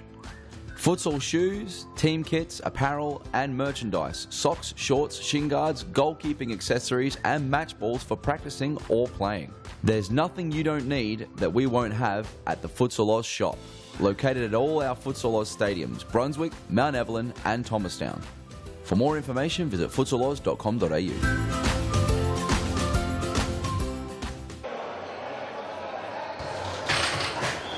Welcome back, ladies and gentlemen. I'm Harry Menaris. I'm joined by Daniel Capolaro. We're ready to bring the action to you from Game 4 this evening from Futsal Oz Thomastown for Series Futsal Victoria. And the contest will be between Ashburton and they're up against Hume FC. Daniel, your thoughts on this game? Who do you think are going to take the 3 points? This is going to be a very, very good game.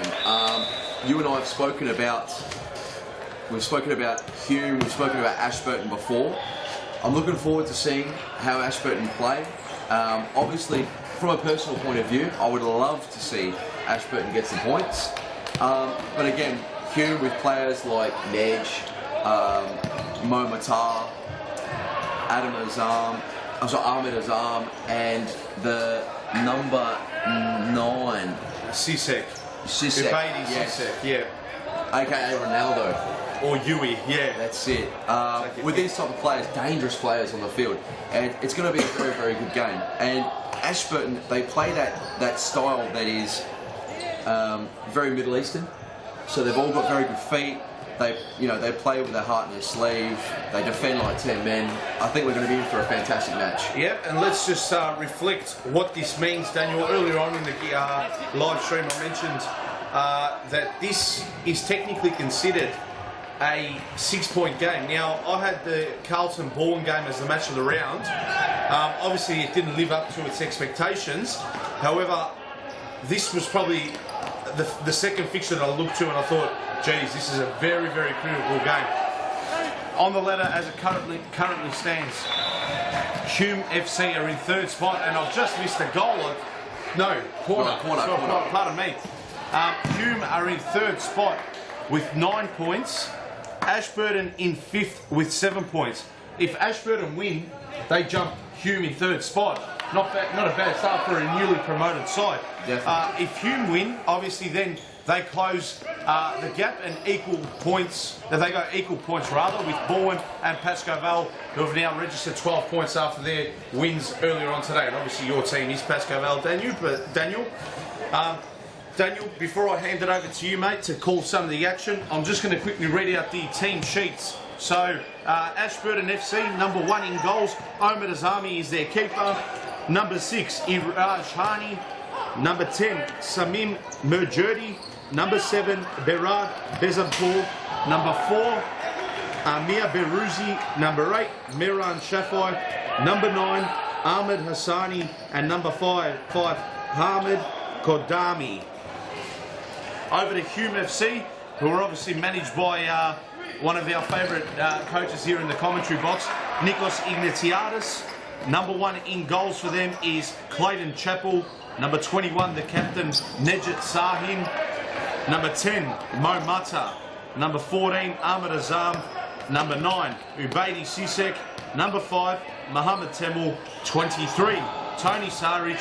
Number 7, Nikola Jurcic. And number 24 is a reserve keeper, Ali Selic. So they're the lineups to you. A big game here, big last game.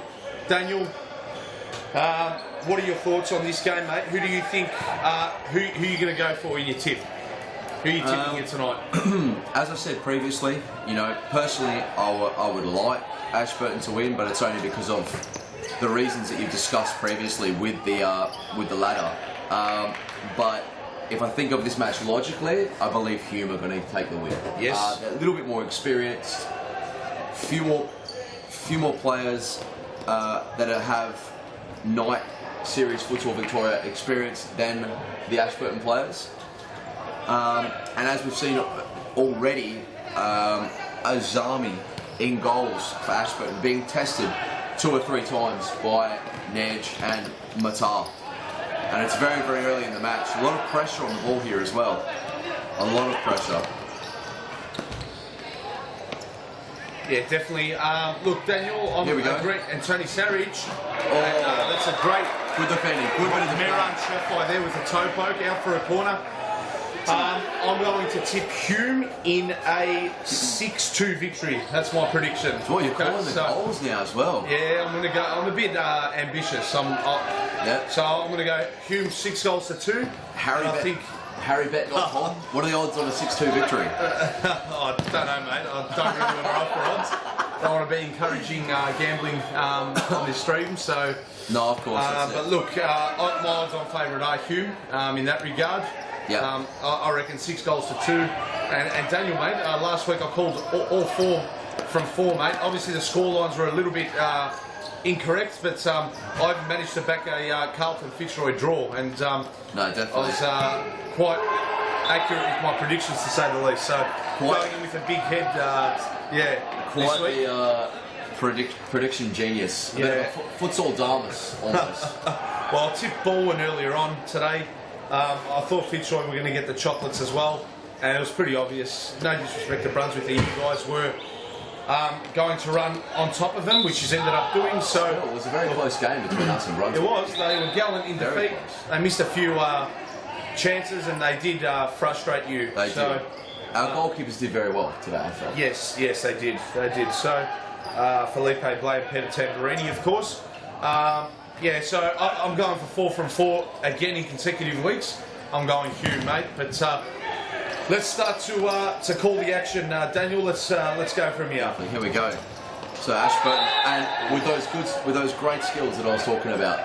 So with the way that Hume defend, Hume are a very aggressive side, a very physical side. Now this does play to their advantage, but with a team like Ashburton and boys that can shift the ball quickly, they do leave themselves susceptible to those fouls. And if they're racking up 5 very, very quickly, I think we're going to see quite a different match.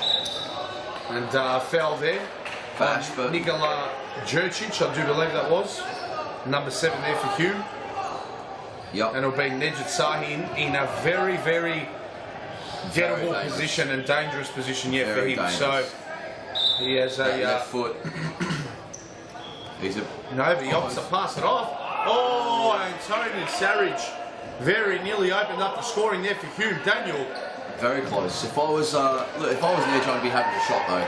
If I had Nedge's left foot, I'm shooting from there. Well, Daniel, not to rub salt into the wounds, you were on the receiving. Well, you're not a goalkeeper, but you did experience his left foot up close and personal. Was it last week or the week before, Daniel? A couple weeks ago. From Mount Evelyn, when he just blasted. Nice bit of skill there. Can we just go to a replay of that lovely bit of skill and shot? That's Nikola Jurcic here. Here we go, here. And just lovely bit of skill, killing the defender there, and just past the post. Wrapped his foot around the ball just a little bit too much, but the idea was right. He had to beat Azami at his far post. And let's not forget, last week it's Brunswick, Daniel. Tonight's scores have been a little bit low scoring. They have. Ashburton were involved in an 11-8 goal fest, and they were triumphant against Metropolitan. So, great shot out of nothing. Yeah, I'd like to see Ashburton going to continue to play that sort of open, daring game with a bit of flair, or do you think the focus point during the week would have been to tighten up a little bit more defensively? You would. Oh! Miran Shafai Mara with the volley there. Wasn't too far wide. Technically very excellent, and I've spoken about him before. Let's just go to a replay. Here it is, the free kick coming off the foot, and then a second effort. His left foot. Left foot as well, just past the post. But you were saying before about how would Ashburton approach this game, or how would they like to approach this game. I feel that they want to be, obviously, more secure in defence. Yes. Especially against a team like Hume, who've got very, very good shooters in Momatar and Nedge, who can, with both left footers, who can change the game basically in a strike. So you'd feel that they want to try and, obviously, close the door a bit more in defence, put a bit more pressure on the ball, I suppose. Situations like this where they're just allowed to sit back and play. A lot of teams do that, but I suppose as you've seen here at Futsal Oz, the least amount of pressure you apply to the ball, the easier it is for the team with the ball. Exactly. And we've seen teams that can play with the ball here at Futsal Oz end up winning the game. And, here come Ashburton. You can see Hume putting the pressure on the ball. Yes. The boys are running, they're man for giving man. him space. Oh, great ball. Oh, very nearly. Clayton nice Chappell got a glove on that, did he? No, it'll be his throwing. Straight over. Went straight over. And but Ashburton do need to try. That's Rezet Kulkologlu, who's on with the bandage arm. Had a chat to him in the previous game, which you and Ernie commentated. So whilst I saw him come in, Futsal Oz Thomas down here, he mentioned that bandage, unfortunately, is going to remain on his hand for the next month. Wow. So he's going to be under plaster for a little bit longer. Yeah. Let's not forget, on this very court, probably about 3 months ago, he cannoned into that wall, top left-hand. If that ball had reached his man at the back post, you'd feel that's 1-0. So top left-hand corner of the screen now, that very wall, that's the one that's unfortunately Reza couldn't stop his running momentum. He used his hands to support himself to stop colliding into the wall, and unfortunately the wrist just went bang. And it's good to see he's out there again, but obviously it'd be better if he didn't have the bandage on. Oh, of course.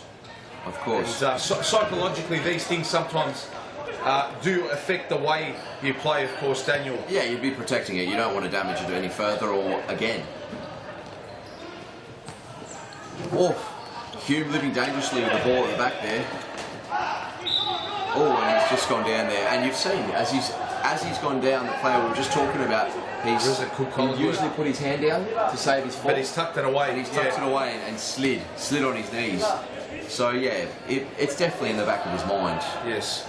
And here's a big unit, arm at his arm. What can he conjure up? What can he conjure up here? A shot there by Ned Sahin. Didn't connect well on it. Ashburton actually playing it out very nicely. Here's and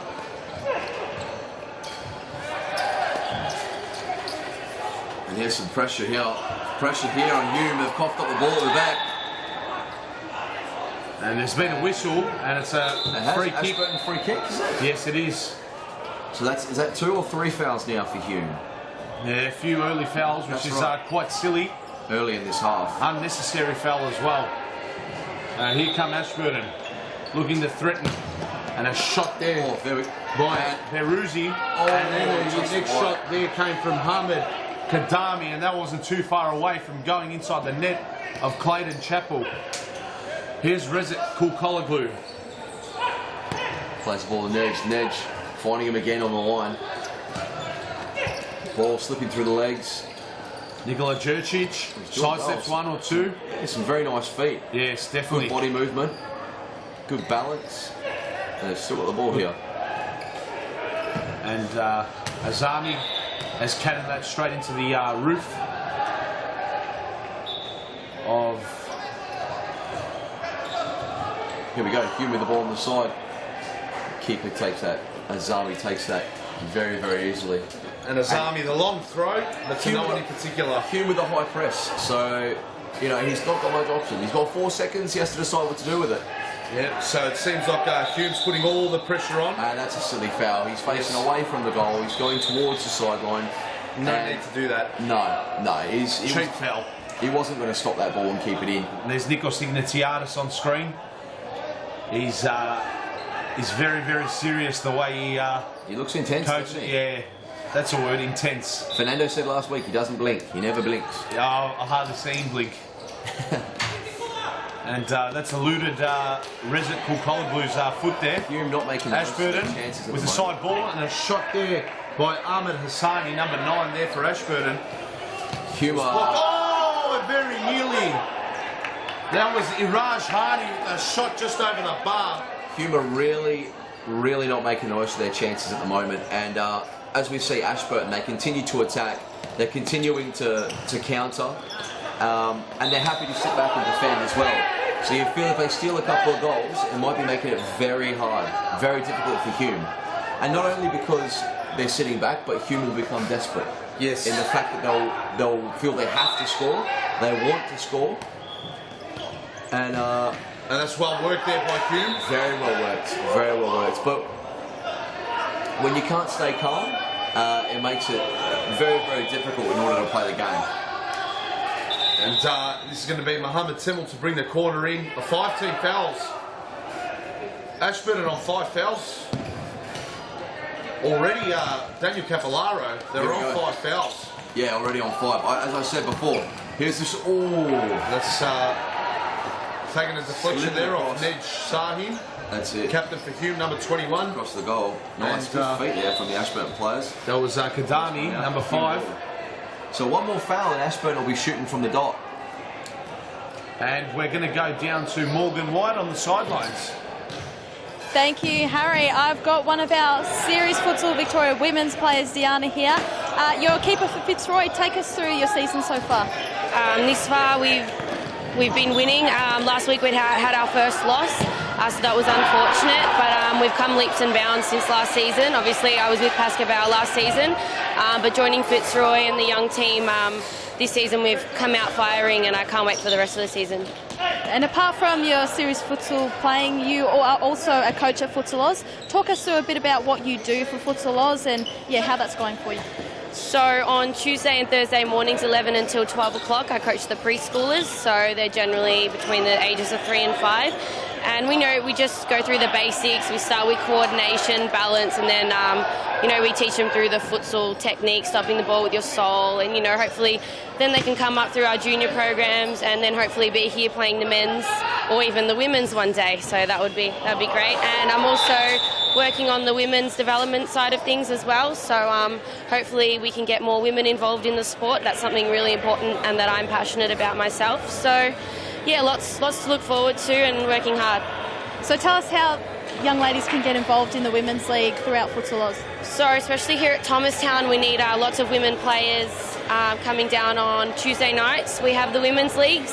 Hopefully we can start programs like Mums and Bubs, anything to do with that sort of thing. If parents want to come in and leave their kids and have a kick around, we're kind of open to anything to assist the women in joining the sport. But definitely our Women's Social League competition needs a boost. And then if there's any young players like girls who play soccer and want to do futsal for extra footwork and learning more about the game, they can come here and learn from our coaches and then maybe play in the Women's League as well. Well, we really appreciate your time and keep up the good work. Thank you very much. Oh, have we got a question from Harry? Diana. Yes. Can you please ask her who is the best referee in the Series Futsal Women's League? Harry wants to know who the best referee is in the Women's Futsal League. Oh, well, I think if I don't say Harry, I'm going to get in a lot of trouble when I leave here. So, Harry, you're great. There you go, Thanks, Harry. Diana. You're great. Thank you, Morgan. Thank you. Back to you, boys. Good luck for the rest of the season. Thank you. Thank you. And let's not forget Daniel as well. It's not just men's Series Futsal Victoria as well. The women's is also played here on a Wednesday night, so it's also very good to come down. You also get to watch the Youth League unfold as well. I can tell you most of the Hume players are actually involved with the Whittlesea FC youth team. Guys like Mohamed Timmel, Ubaidi Sisek, Ned Shahin, actually I think he's a bit too old for that. Who else? There's a few other players, but they play here on a Wednesday night. So in a way, this to me is a slight home ground advantage in favour of Hume, based on the fact that these players know the court, they know the dimensions, they play here during the week. Yeah, definitely.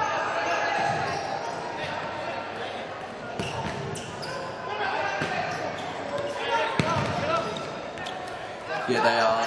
Yeah, definitely. They're playing on the court more, and I suppose being more accustomed to being here at Thomastown would definitely help. You know, Yes, definitely. As you were saying. And you've been here as well on a Wednesday night as well. Sometimes you've coached Pasco Vale in the youth as well. Yeah, I did last season. And also the women's league as well. Last season I coached the Pasco Vale women's team. Why don't you come down anymore, Daniel, on a Wednesday night? Because I've got a lot to do, mate. At Mount Busy man, Daniel Capillaro. That's it. Obviously being the junior coordinator of the Eastern FC down here, out in the east. So yeah, it is. It's difficult, and unfortunately I told the girls I have to split my time now. But yeah, it was a great experience, and I enjoyed coaching them last season. You've done a good job as well, mate. And just to say, yeah, Diana actually, she had an excellent season. She was under Pasco Vale last season. Yeah, she was my goalkeeper, and yes. Yeah, I was very, very impressed with her, and she was always very passionate and wanted to take women's futsal forward. So yeah. I think her role now at Futsal Oz is, it's fantastic. It's very fitting for what she wants to do and where she wants to take her career. Well, it's great to see that she's got vision and drive, and she did mention that she's very passionate about growing it in the women's game. So look. To all women out there, there's definitely positions and jobs available here, and also leagues for you to be a part of. So feel free to join. But Daniel, let's turn our attention to the game now. Still 0-0. Deadlock has not been yet broken. It looks like Ashburton has been peppering Hume for the last, say, 5 minutes or so. Nikos Ignatiadis on the sidelines is not looking happy at all. No, he's not. And we've just been given an update on the fouls as well. Oh, what a strike that was! That is cannon off the woodwork. Was that Ned Sahin? And that is a perfect example of it, that left foot of Ned Sahin. Let's have a look at the replay. Brought to you by Nike. When we get the opportunity to bring it up here. Wow, Daniel Capillaro. I've not seen a ball travel that quick. Look at that. If I had a speed gun, I'd have clocked that at 150 kilometres per hour. That has just gone, he has hit that as clean as a whistle. That's not bad at all, is it? Jeez. That is a weapon, that left foot of Ned Sahin's. Exactly. That's not an attribute, it's a weapon. Yeah, definitely.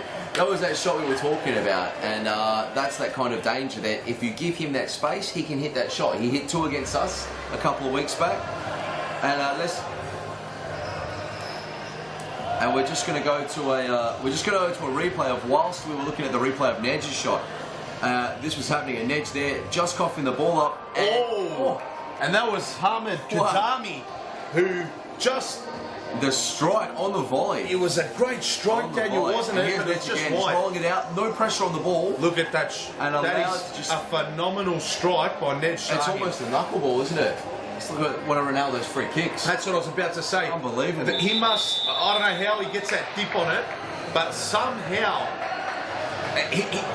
in order for you to get that dip, that sort of Ronaldo-like dip, Daniel, you have to sort of hit it from the needle. That's why the ball whizzes in that direction. So on the valve. So, we're going to have a look at a replay here of Nikos Ignatiadis, the coach of Hume, when Ned Sahin hit the post. He enjoyed it. That was a massive adrenaline rush. It's getting physical out in the court now.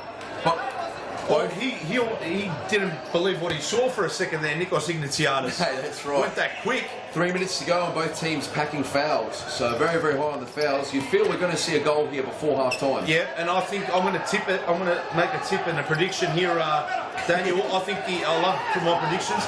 I think the first goal is going to come from the 10-metre penalty mark. From the 10-metre penalty mark. Yep. I think, and it's going to be Hume to get on the score sheet first. Let's see how the action unfolds here. Saric up the line. And Rezet Kulkologlu has had a defender right up his backside and hit the ceiling. And Hume will restart possession here. Oh, they don't want to lose the ball here. Nedge with the ball. He's too cool. Nedge Sahin, almost an uncharacteristic like mistake. And somehow it's still in. He's still Kadami is pressuring Sahin. And his job well done. Didn't commit the foul as well. Because that would have been a silly foul to give away, Daniel. Considering they're on 5 fouls, it was in a pretty dead area. Yeah, definitely. And to bring the ball from there all the way to the 10-metre penalty line, that would have just been almost like gifting Hume a goal on a silver platter, especially with Nedge Sahin, who'd be stepping up to take it. There's Mo Mattar, great ball. He's looking for it back. He just didn't get it. Hume very unbalanced at the moment. A bit of controversy here. And what has the referee ordered? He's called it the other way, Evan Robotis. Bit of simulation there, perhaps. Possibly. Ashburton with the ball. I'd like to see, possibly at half-time, a replay of that incident if we can. And that's going to be a side ball to Hume. Here we go. Nedge to bring the ball in. He's a bit of he's the controller, isn't he? He's the general. He organises it all from the back. And if Ashburton don't start to put pressure on Hume's flankers, we're going to see shots from everywhere. We're going to see shots continuing to come from these deep areas, and especially with the players we've already highlighted with these good shooting attributes. And Daniel, there is 30 seconds left on the clock. Can Ashburton manage to get a late one? But now it's Hume who is looking agonising that pass just going. There is just a handful of seconds left. This could be very, very critical. This could be a critical passage of play, especially. And that was very nearly turned in by Meran Shafai. Clayton Chapel. And that is half-time. Exciting end to the half. Very exciting end to the half. And, well, let's have a look at some of the highlights from the first half. Daniel, I'm also going to provide a stat to you right now. In Serious Futsal Victoria history, this is the first half that has been a goalless half. There's not been one goalless half. It's been 0-0. Yes, we're a half where there has been no goal scored. So there you go. That's been added into the history book. So there you go. Round 5, 2016, Autumn Winter League, Serious Futsal Victoria. Hume and Ashburton have played the first goalless half. There's a stat for you. We're just having a look at the replays. This was the one where I almost fell off the back seat of my chair here in the commentary box, and look at the goal mouth just rattle and the net shake. It was almost an earthquake in Thomastown from that strike onto the post to Daniel. And then quite quickly becoming the villain here with this effort. He's just seen the keeper out, and Clayton very lucky that ball's coming off the underside of the upright. Your opinion, Daniel? Do you think it's fair to say that scores should be level, irrespective of 0-0 or 1-1 or 2-2, the scoreline? I'll just cut you off there shortly, Daniel. Pardon me. We're going to go down to the sidelines where Morgan White is. Yeah, guys, you should be able to see some vision of both coaches here. They're both very, very animated, especially over in the Hume huddle. Nikos is absolutely getting stuck into those boys, so they're going to come out firing in this second half. He is not happy with their first half performance. Thank you, Morgan, for that update. Yeah, it seems like Nikos Ignatiadis is extremely animated, and look, he rightfully so as well. I think Hume didn't play the way they would have liked to have played that first half. They lacked creativity, they lacked their normal chances. But Daniel, credit where credit's due. Ashburton, newly promoted side. They've already upset a team or two. I know they beat Carlton 2 weeks ago. Got a draw against Fitzroy opening round of the season. They're mid-table already with 7 points. The game is definitely in the balance, and if they are successful in obtaining all 3 points, they will jump to 3rd spot at the end of round 5 here at Serious Futsal Victoria. That's a clear handball Daniel, before we went down to Morgan White on the sidelines, and a good decision there by the referee Ricardo to award number 9 Ahmed Hassani with a yellow card. There was a deliberate handball. Great officiating. That is a yellow card every day of the week. He did very well to see it. Yes, he did, and that's based on the fact where he positions himself as well. So, yeah, Daniel, I mentioned to you before we went to Morgan on the sidelines. What were your thoughts on that first half, irrespective of the 0-0 scoreline? Do you think, a 0-0, 1-1, 2-2 draw in that half time? And Mehran Shafai almost nearly opened the scoring. Let's have a look at the replay. Look at this long ball from the goalkeeper. This is Beckham-esque. That is Azami at his finest. The header, just off the bottom of the post there, off the left post. So a bit of luck going in Hume's favour there. Clayton possibly had it covered, but yeah, very, very unorthodox effort, you could just say, from Ashburton. Correct. But this is what they can bring. This is what they can add to their match. Yeah. Do you think the scoreboard is reflective of the first half, Daniel, or do you think Hume should have been ahead, or that was a question I was going to ask you? Yeah, no, and I was going to get to it, but I think it's a fair reflection, to be honest. Like, there's been a lot of good action. There's been counter-attacks on both sides. Both sides are racked up a similar amount of fouls. Both sides hit the woodwork. So, with it being 0-0, I believe it's a fair reflection of the match, a fair reflection of the game. Yes. That's what I thought after the first half. I definitely thought, it was worthy of a draw. I think Hume lacked creativity. They got the opportunity or two. Very dangerous. Ashburton could have easily been on the score sheet as well. So a draw is probably reflective of that first half. And let's get back to the action, Daniel. Here's definitely Hume in possession, and this is Nikola Jurcic. He's lost the ball there. Dispossessed by Mehran Shafai, who's been very impressive here this evening. He's been very impressive this season. And the season, yes, the season is... Well, last week he scored a bag of 5 against Metropolitan. If you don't mind, 5 goals is very difficult to do. The only one that's beaten 5 goals in a game was, of course, Ernie Simsek in round 1 of Series Futsal Victoria this season, which obviously had to be played over two weeks because of the blackout that occurred there in Brunswick on the opening night of the last game. And Leonardo Correa got 4 tonight for Fitzroy. Yeah, he was absolutely superb. Daniel was on the sidelines watching that game unfold, and well done to Leonardo Correa, and a great win to Fitzroy, beating Metropolitan 6-3, I think it ended up. Yeah, he's a fantastic. And Fitzroy did cop a very, very late goal in junk time as well. So the game was pretty much over. Probably halfway. It was about 15 minutes ago in that second half. The game was pretty much done and dusted in that point in time. Yeah, all over. Let's return our attention here, because this is. This game is in the balance as we speak. Shot there by Mo Mata. It is end-to-end, but we have not yet seen the net ruffle with a ball in it. It seems no team can gain control of the match. It's very, very even, but no team can get control of this match. Both teams struggling to keep the ball for more than 3 or 4 passes. Oh, shot there. Good save. But both keepers doing very well, and both teams trading shots. Yes. My X factor is this man on screen here, Mo Mata. Yeah, Mo He Mata. can turn a game on his head.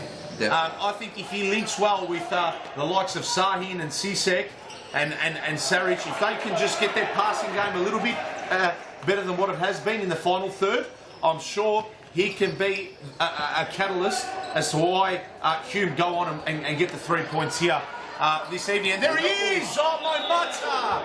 Very nearly opening the scoring. The deadlock, Daniel, still not broken yet.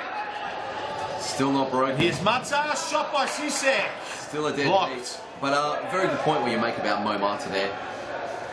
He's coined for the phrase saying he's only got a left. He does score a lot of goals with his left, but I've seen him score with his right as well. I believe he's a very, very good player. Yes, so do I. He can shift the ball, and he's got a great shot on him. Excellent shot. He can hold the ball up. Good pass. Nice understanding of the game.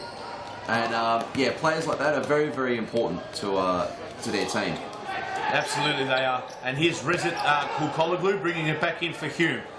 He's just assessing his options. Goes back to Ahmed Azam. Shot blocked well there by Amir Berouzi. And here he is with a shot, and a great save there by Omar Azami.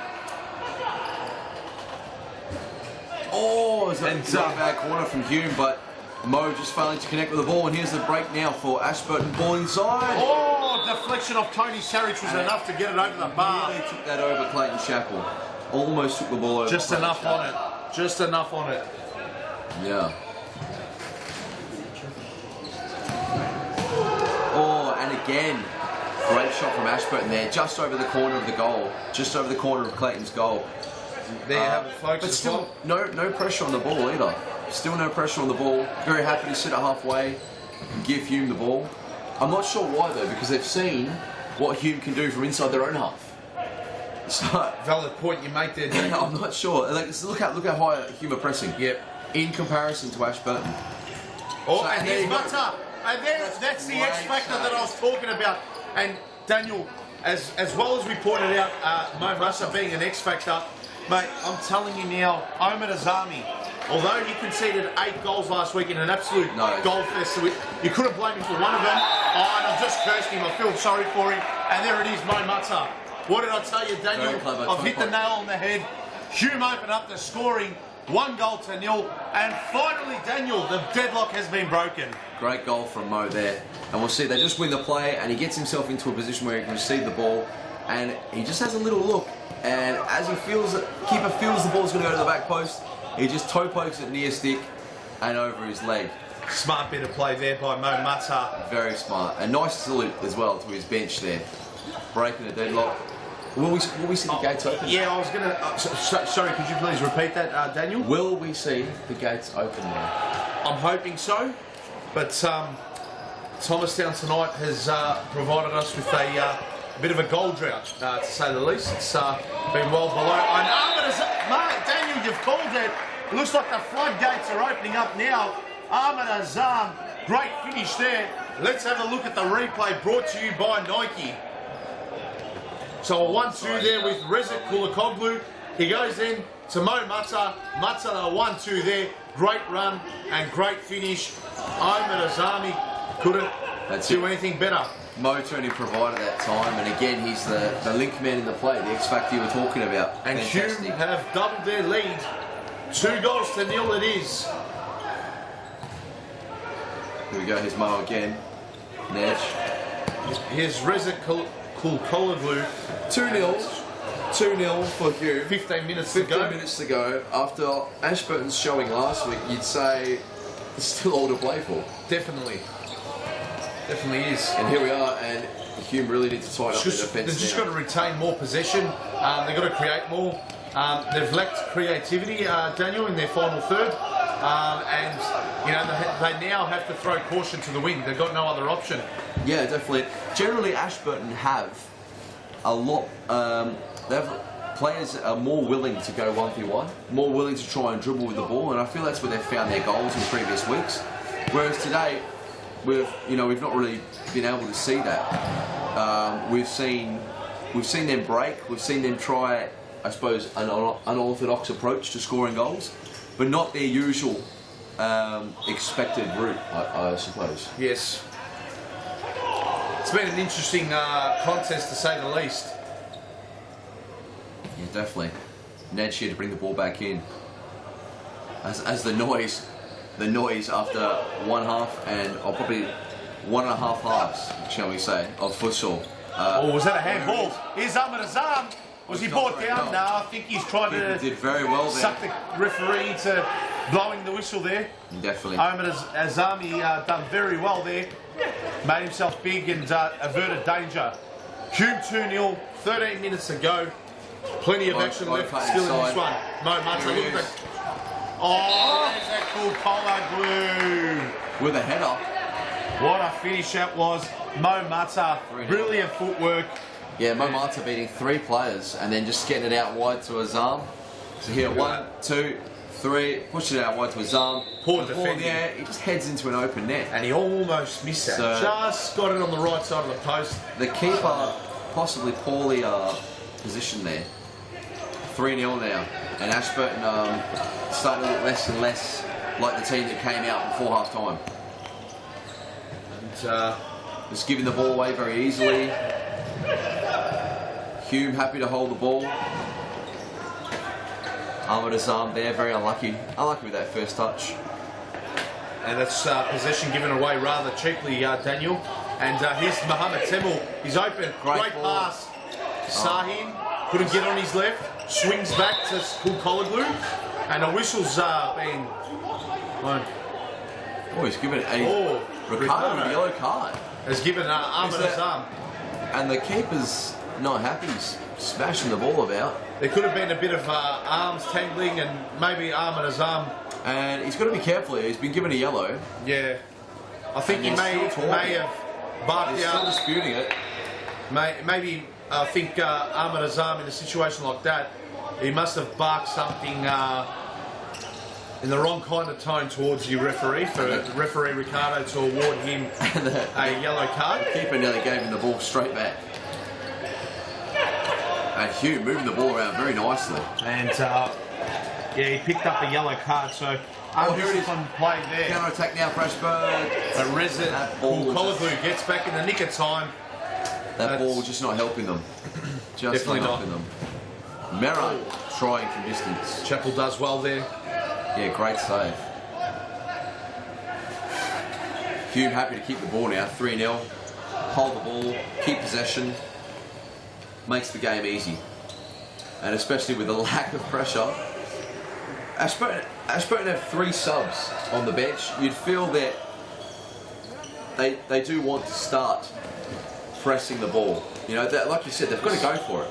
They do. They have to throw caution to the winds, Daniel. And this here... Oh, Clayton Chappell. A bit of almost a bit of friendly fire. We're going to go... We're going to go down to Morgan White on the sidelines. Morgan. Thank you, Harry. I know we've got plenty of time left in this match, but we'll just quickly preview our round 6 at my home stadium, Mount Evelyn. So at 5 p.m. we kick off with Hume and Fitzroy. Our second match at 6 p.m. will be Carlton versus Pasco Vale.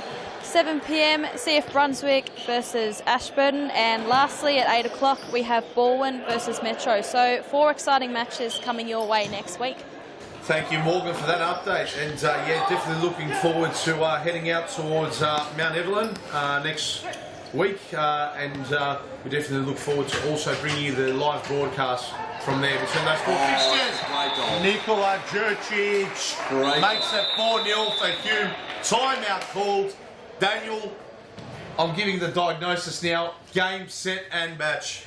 Hume are home. Hume are going to be level on points with league leaders Bowen and Pasco Vale. I have to agree with you as we go to this replay. Look at this ball here from Nedge was fantastic.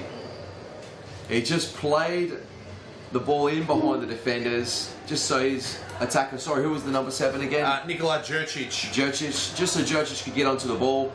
Took the pace off the ball as well. Excellent pass, excellent technique, and a lovely 4th goal there for Hume. Definitely was, Daniel. So the question is now, Hume, how many more goals can they score to enhance their lead? There is an incentive. The more they score here, they could end up being top of the table by the end of round 5 here today, Daniel. So having a look at my sheet in front of me here, Bowen started off today's round 5 action with a goal difference of +8. Obviously they won by 4 goals. They're on +12. Pasco Vale, you ended up winning 3-0, wasn't it? 3-0, yeah. Yes, it was. So you're on +9.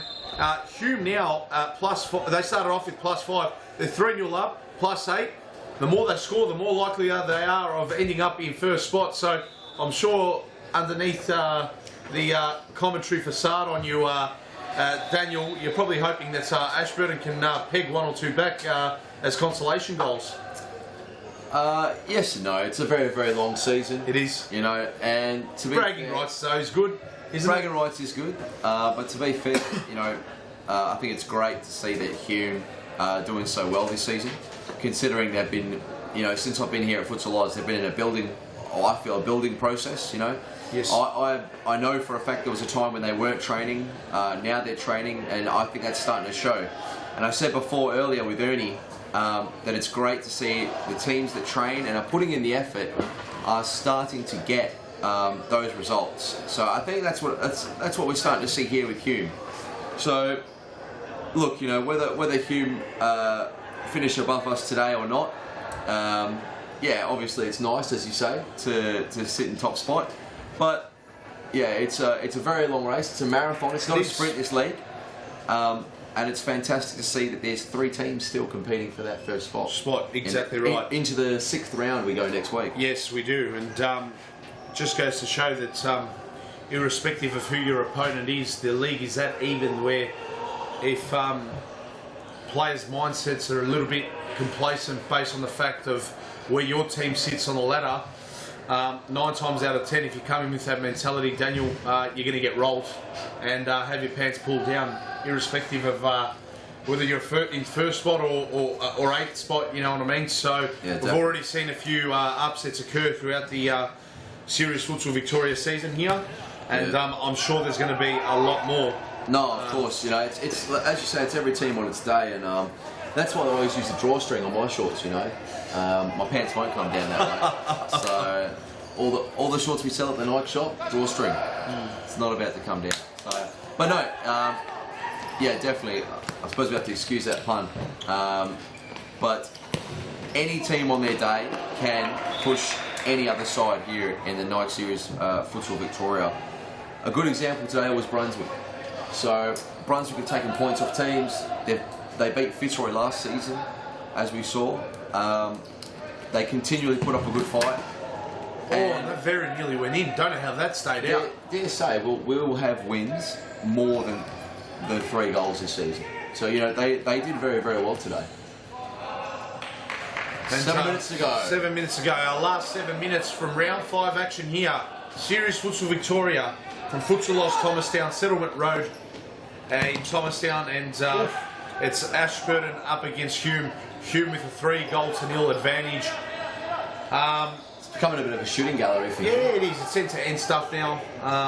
But I think if Ashburton can maybe manage to score 1, 1 can quite easily turn into 2, and you just never know. It's definitely not over, but you have to say advantage. Here we go. Oh, no. And yeah, Hume there are just finessing with the ball in their own back half. That's all right. See, they seem to have it under control, you know. I mean, you can hold the ball on your goal line if you know what you're doing, especially in futsal. So it's a smaller court. You need to make the most of space. And if you're comfortable with the ball, it can always make the game a lot easier. But obviously, yeah, it does leave you susceptible to those possibilities that defenders will take the ball from you. And if they win it in those areas, then yes, they can score. But Hume looking very relaxed. Yeah, they are. Hume are looking very relaxed. And they'll just look to take and soak up as much time off the clock as they possibly can. Ooh. Shot there by... great block. Beruzzi was blocked. And here's Nikola Jurcic, very nearly. The whole way through. Counter-attack here now by... A bit of a step over. Takes the and there it is. With a great save. Amir Beruzzi. Beruzzi with the knock-in. Let's go to a replay of that goal. And the door just slightly opens up now for Ashburton to get something out of this game. And we're just going to see here, Meron making a bit of space with his step over. Love that. Very strong. Great save from Clayton Chappell. But Beruzzi putting it in the side net with his left foot. And that is now 4-1? 3-1. 3-1? No, 4-1, pardon me. 4-1, 4-1. 4-1. And there's 5 minutes to go. So Ashburton to go. Ball goes. They're just going to keep pressuring and pressuring. They do. They really need to step it up now. They really need to step onto their players. Oh, they can't get back. Rezik Kologlu couldn't get around. There needs to be more pressure so they can't face their players, Hume. If Ashburton can apply pressure to the ball, where the players receiving cannot face... Oh, Rezik Kologlu very nearly. Very unlucky. Added a 5th and a 2nd to his That would have been the nail, I believe, if they score again. Yeah, definitely. So let's see, can Ashburton get something? Possibly 2 exciting finishes within 2 weeks. You hope so. Definitely. It's a ball again. Ball goes out away from Hume. Kologlu gets in the nick of time. Clearing the ball. And Omar Azani rolls it out there to Harney, pass it off to Shaffai. And too much on it there for Miran Shaffai. Showing us how flexible he was. Yeah, he was. I'm not about to attempt that. 4 minutes to go, so they need 3 goals in 4 minutes for a draw, 4 goals in 4 minutes for the win. Very unlikely now.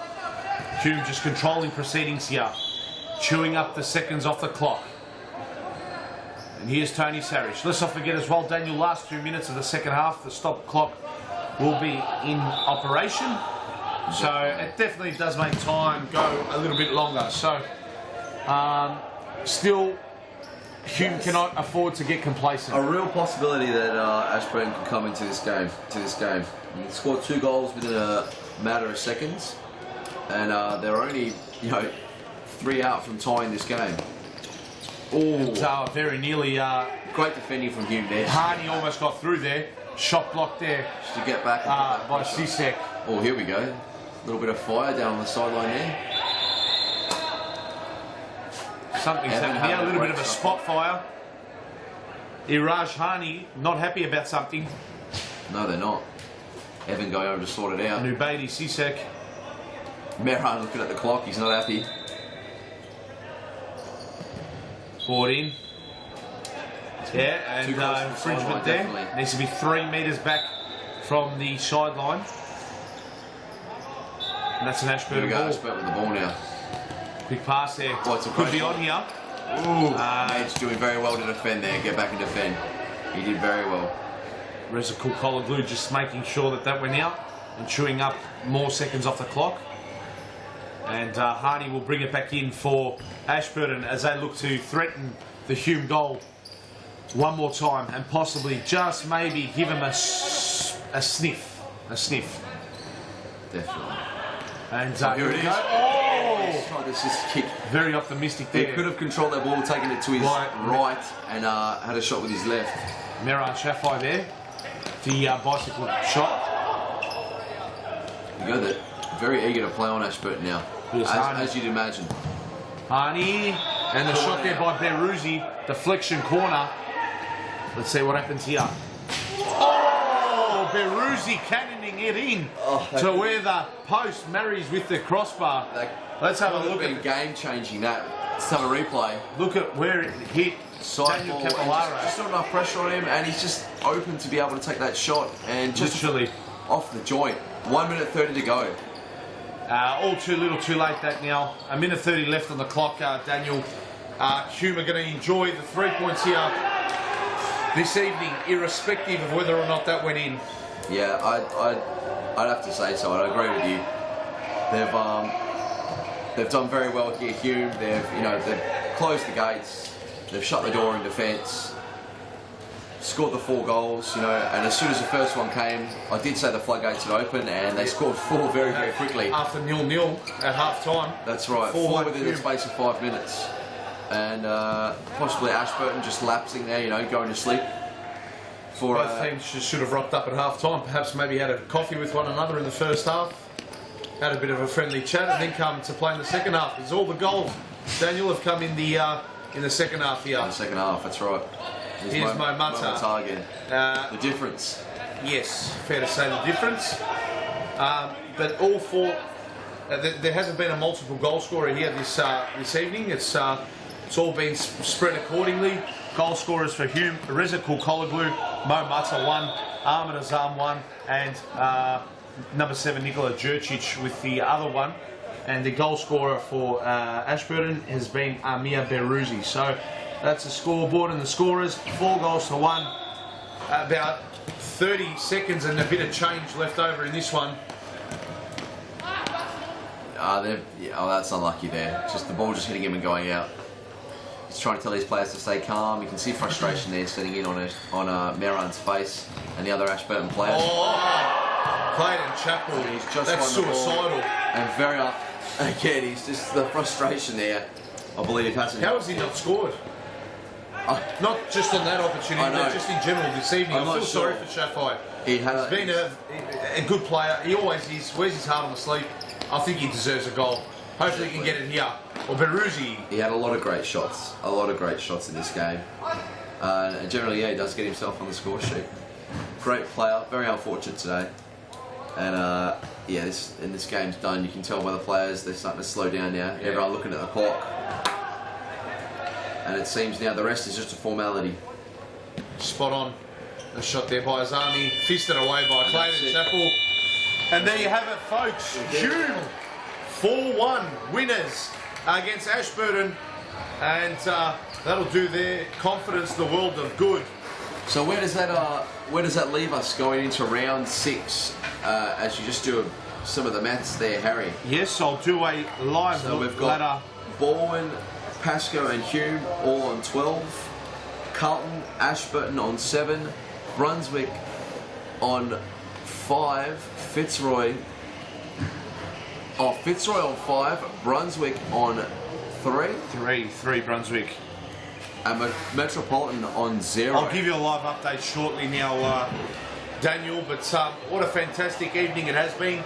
Goals have been hard to come by, but we've seen a lot of futsal skill displayed here right through the course of the evening here at Futsal Thomastown.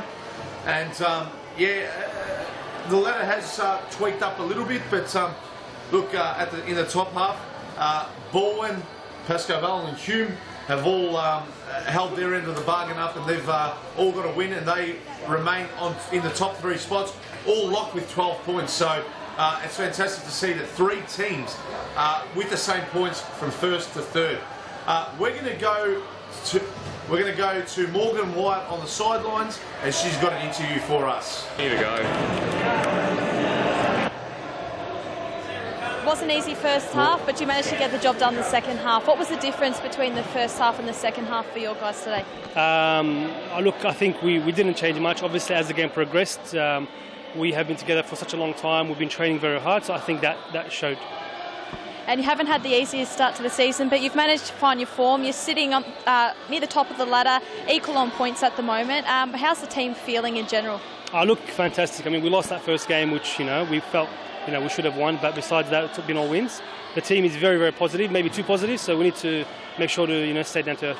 And you seem to be linking up really well. The passes are hitting each other, and you seem to all be finding form at the right time. Yeah, look, I think most of the players have been together for at least 3 years. So I think that's really showing, and I think being such good friends, that connection off the field helps on the field as well. You're coming up against Fitzroy, who tasted their first win, so they'll be not an easy beat next week. Nah, not at all. They're never an easy beat. Look, we're just going to do what we do, work hard, be physical, and hopefully keep going. We appreciate your time and congratulations. Thank you. Thanks. Well, that's all from me tonight, boys. I'll see you next week at Mount Evelyn. Thank you very much for that. Morgan Wyatt, who interviewed Ahmed Azam, he was stoked with the win. Well done, Hume. Nikos Ignatiadis aside. In 3rd spot, locked on points with your mob, Daniel, in 12 points, and also Bowen as well in top spot with 12 points. So a really, really tight ladder after round 5, and it's extraordinary what's going to happen. You're right, it is going to be a long season, but week by week we're just seeing different results. Upsets are occurring frequently, and it's just fun to be a part of and bring the live action. So what were your thoughts on today, Daniel? Yeah, no, I mean, 4 great games. Obviously I got to see the first one. I was watching the first one when I arrived here, and played in the second and got to commentate in the last 2. And as you said, the scorelines were not blown out this week. Yes. They were highly contested games, very close scorelines, and it seems the league is becoming closer and stronger each and every week. And I believe it's, in my humblest of opinions, I believe this is the strongest and possibly the closest competed domestic league in Australia. Big comments there by Daniel Capillaro, and yeah, I've got to agree with you, Daniel. It's definitely getting better week by week, and it's fiercely competed, that's a word, out there on our courts. So well done to all sides. Winners are grinners, as they say. So you're a winner today. You're a grinner, Daniel. Look, on behalf of myself, Harry Menaris, and Daniel Capillaro, thank you for all joining in to round 5 action here at Futsal Thomastown for Serious Futsal Victoria. We look forward to bringing the action to you next week, live from Mount Evelyn. no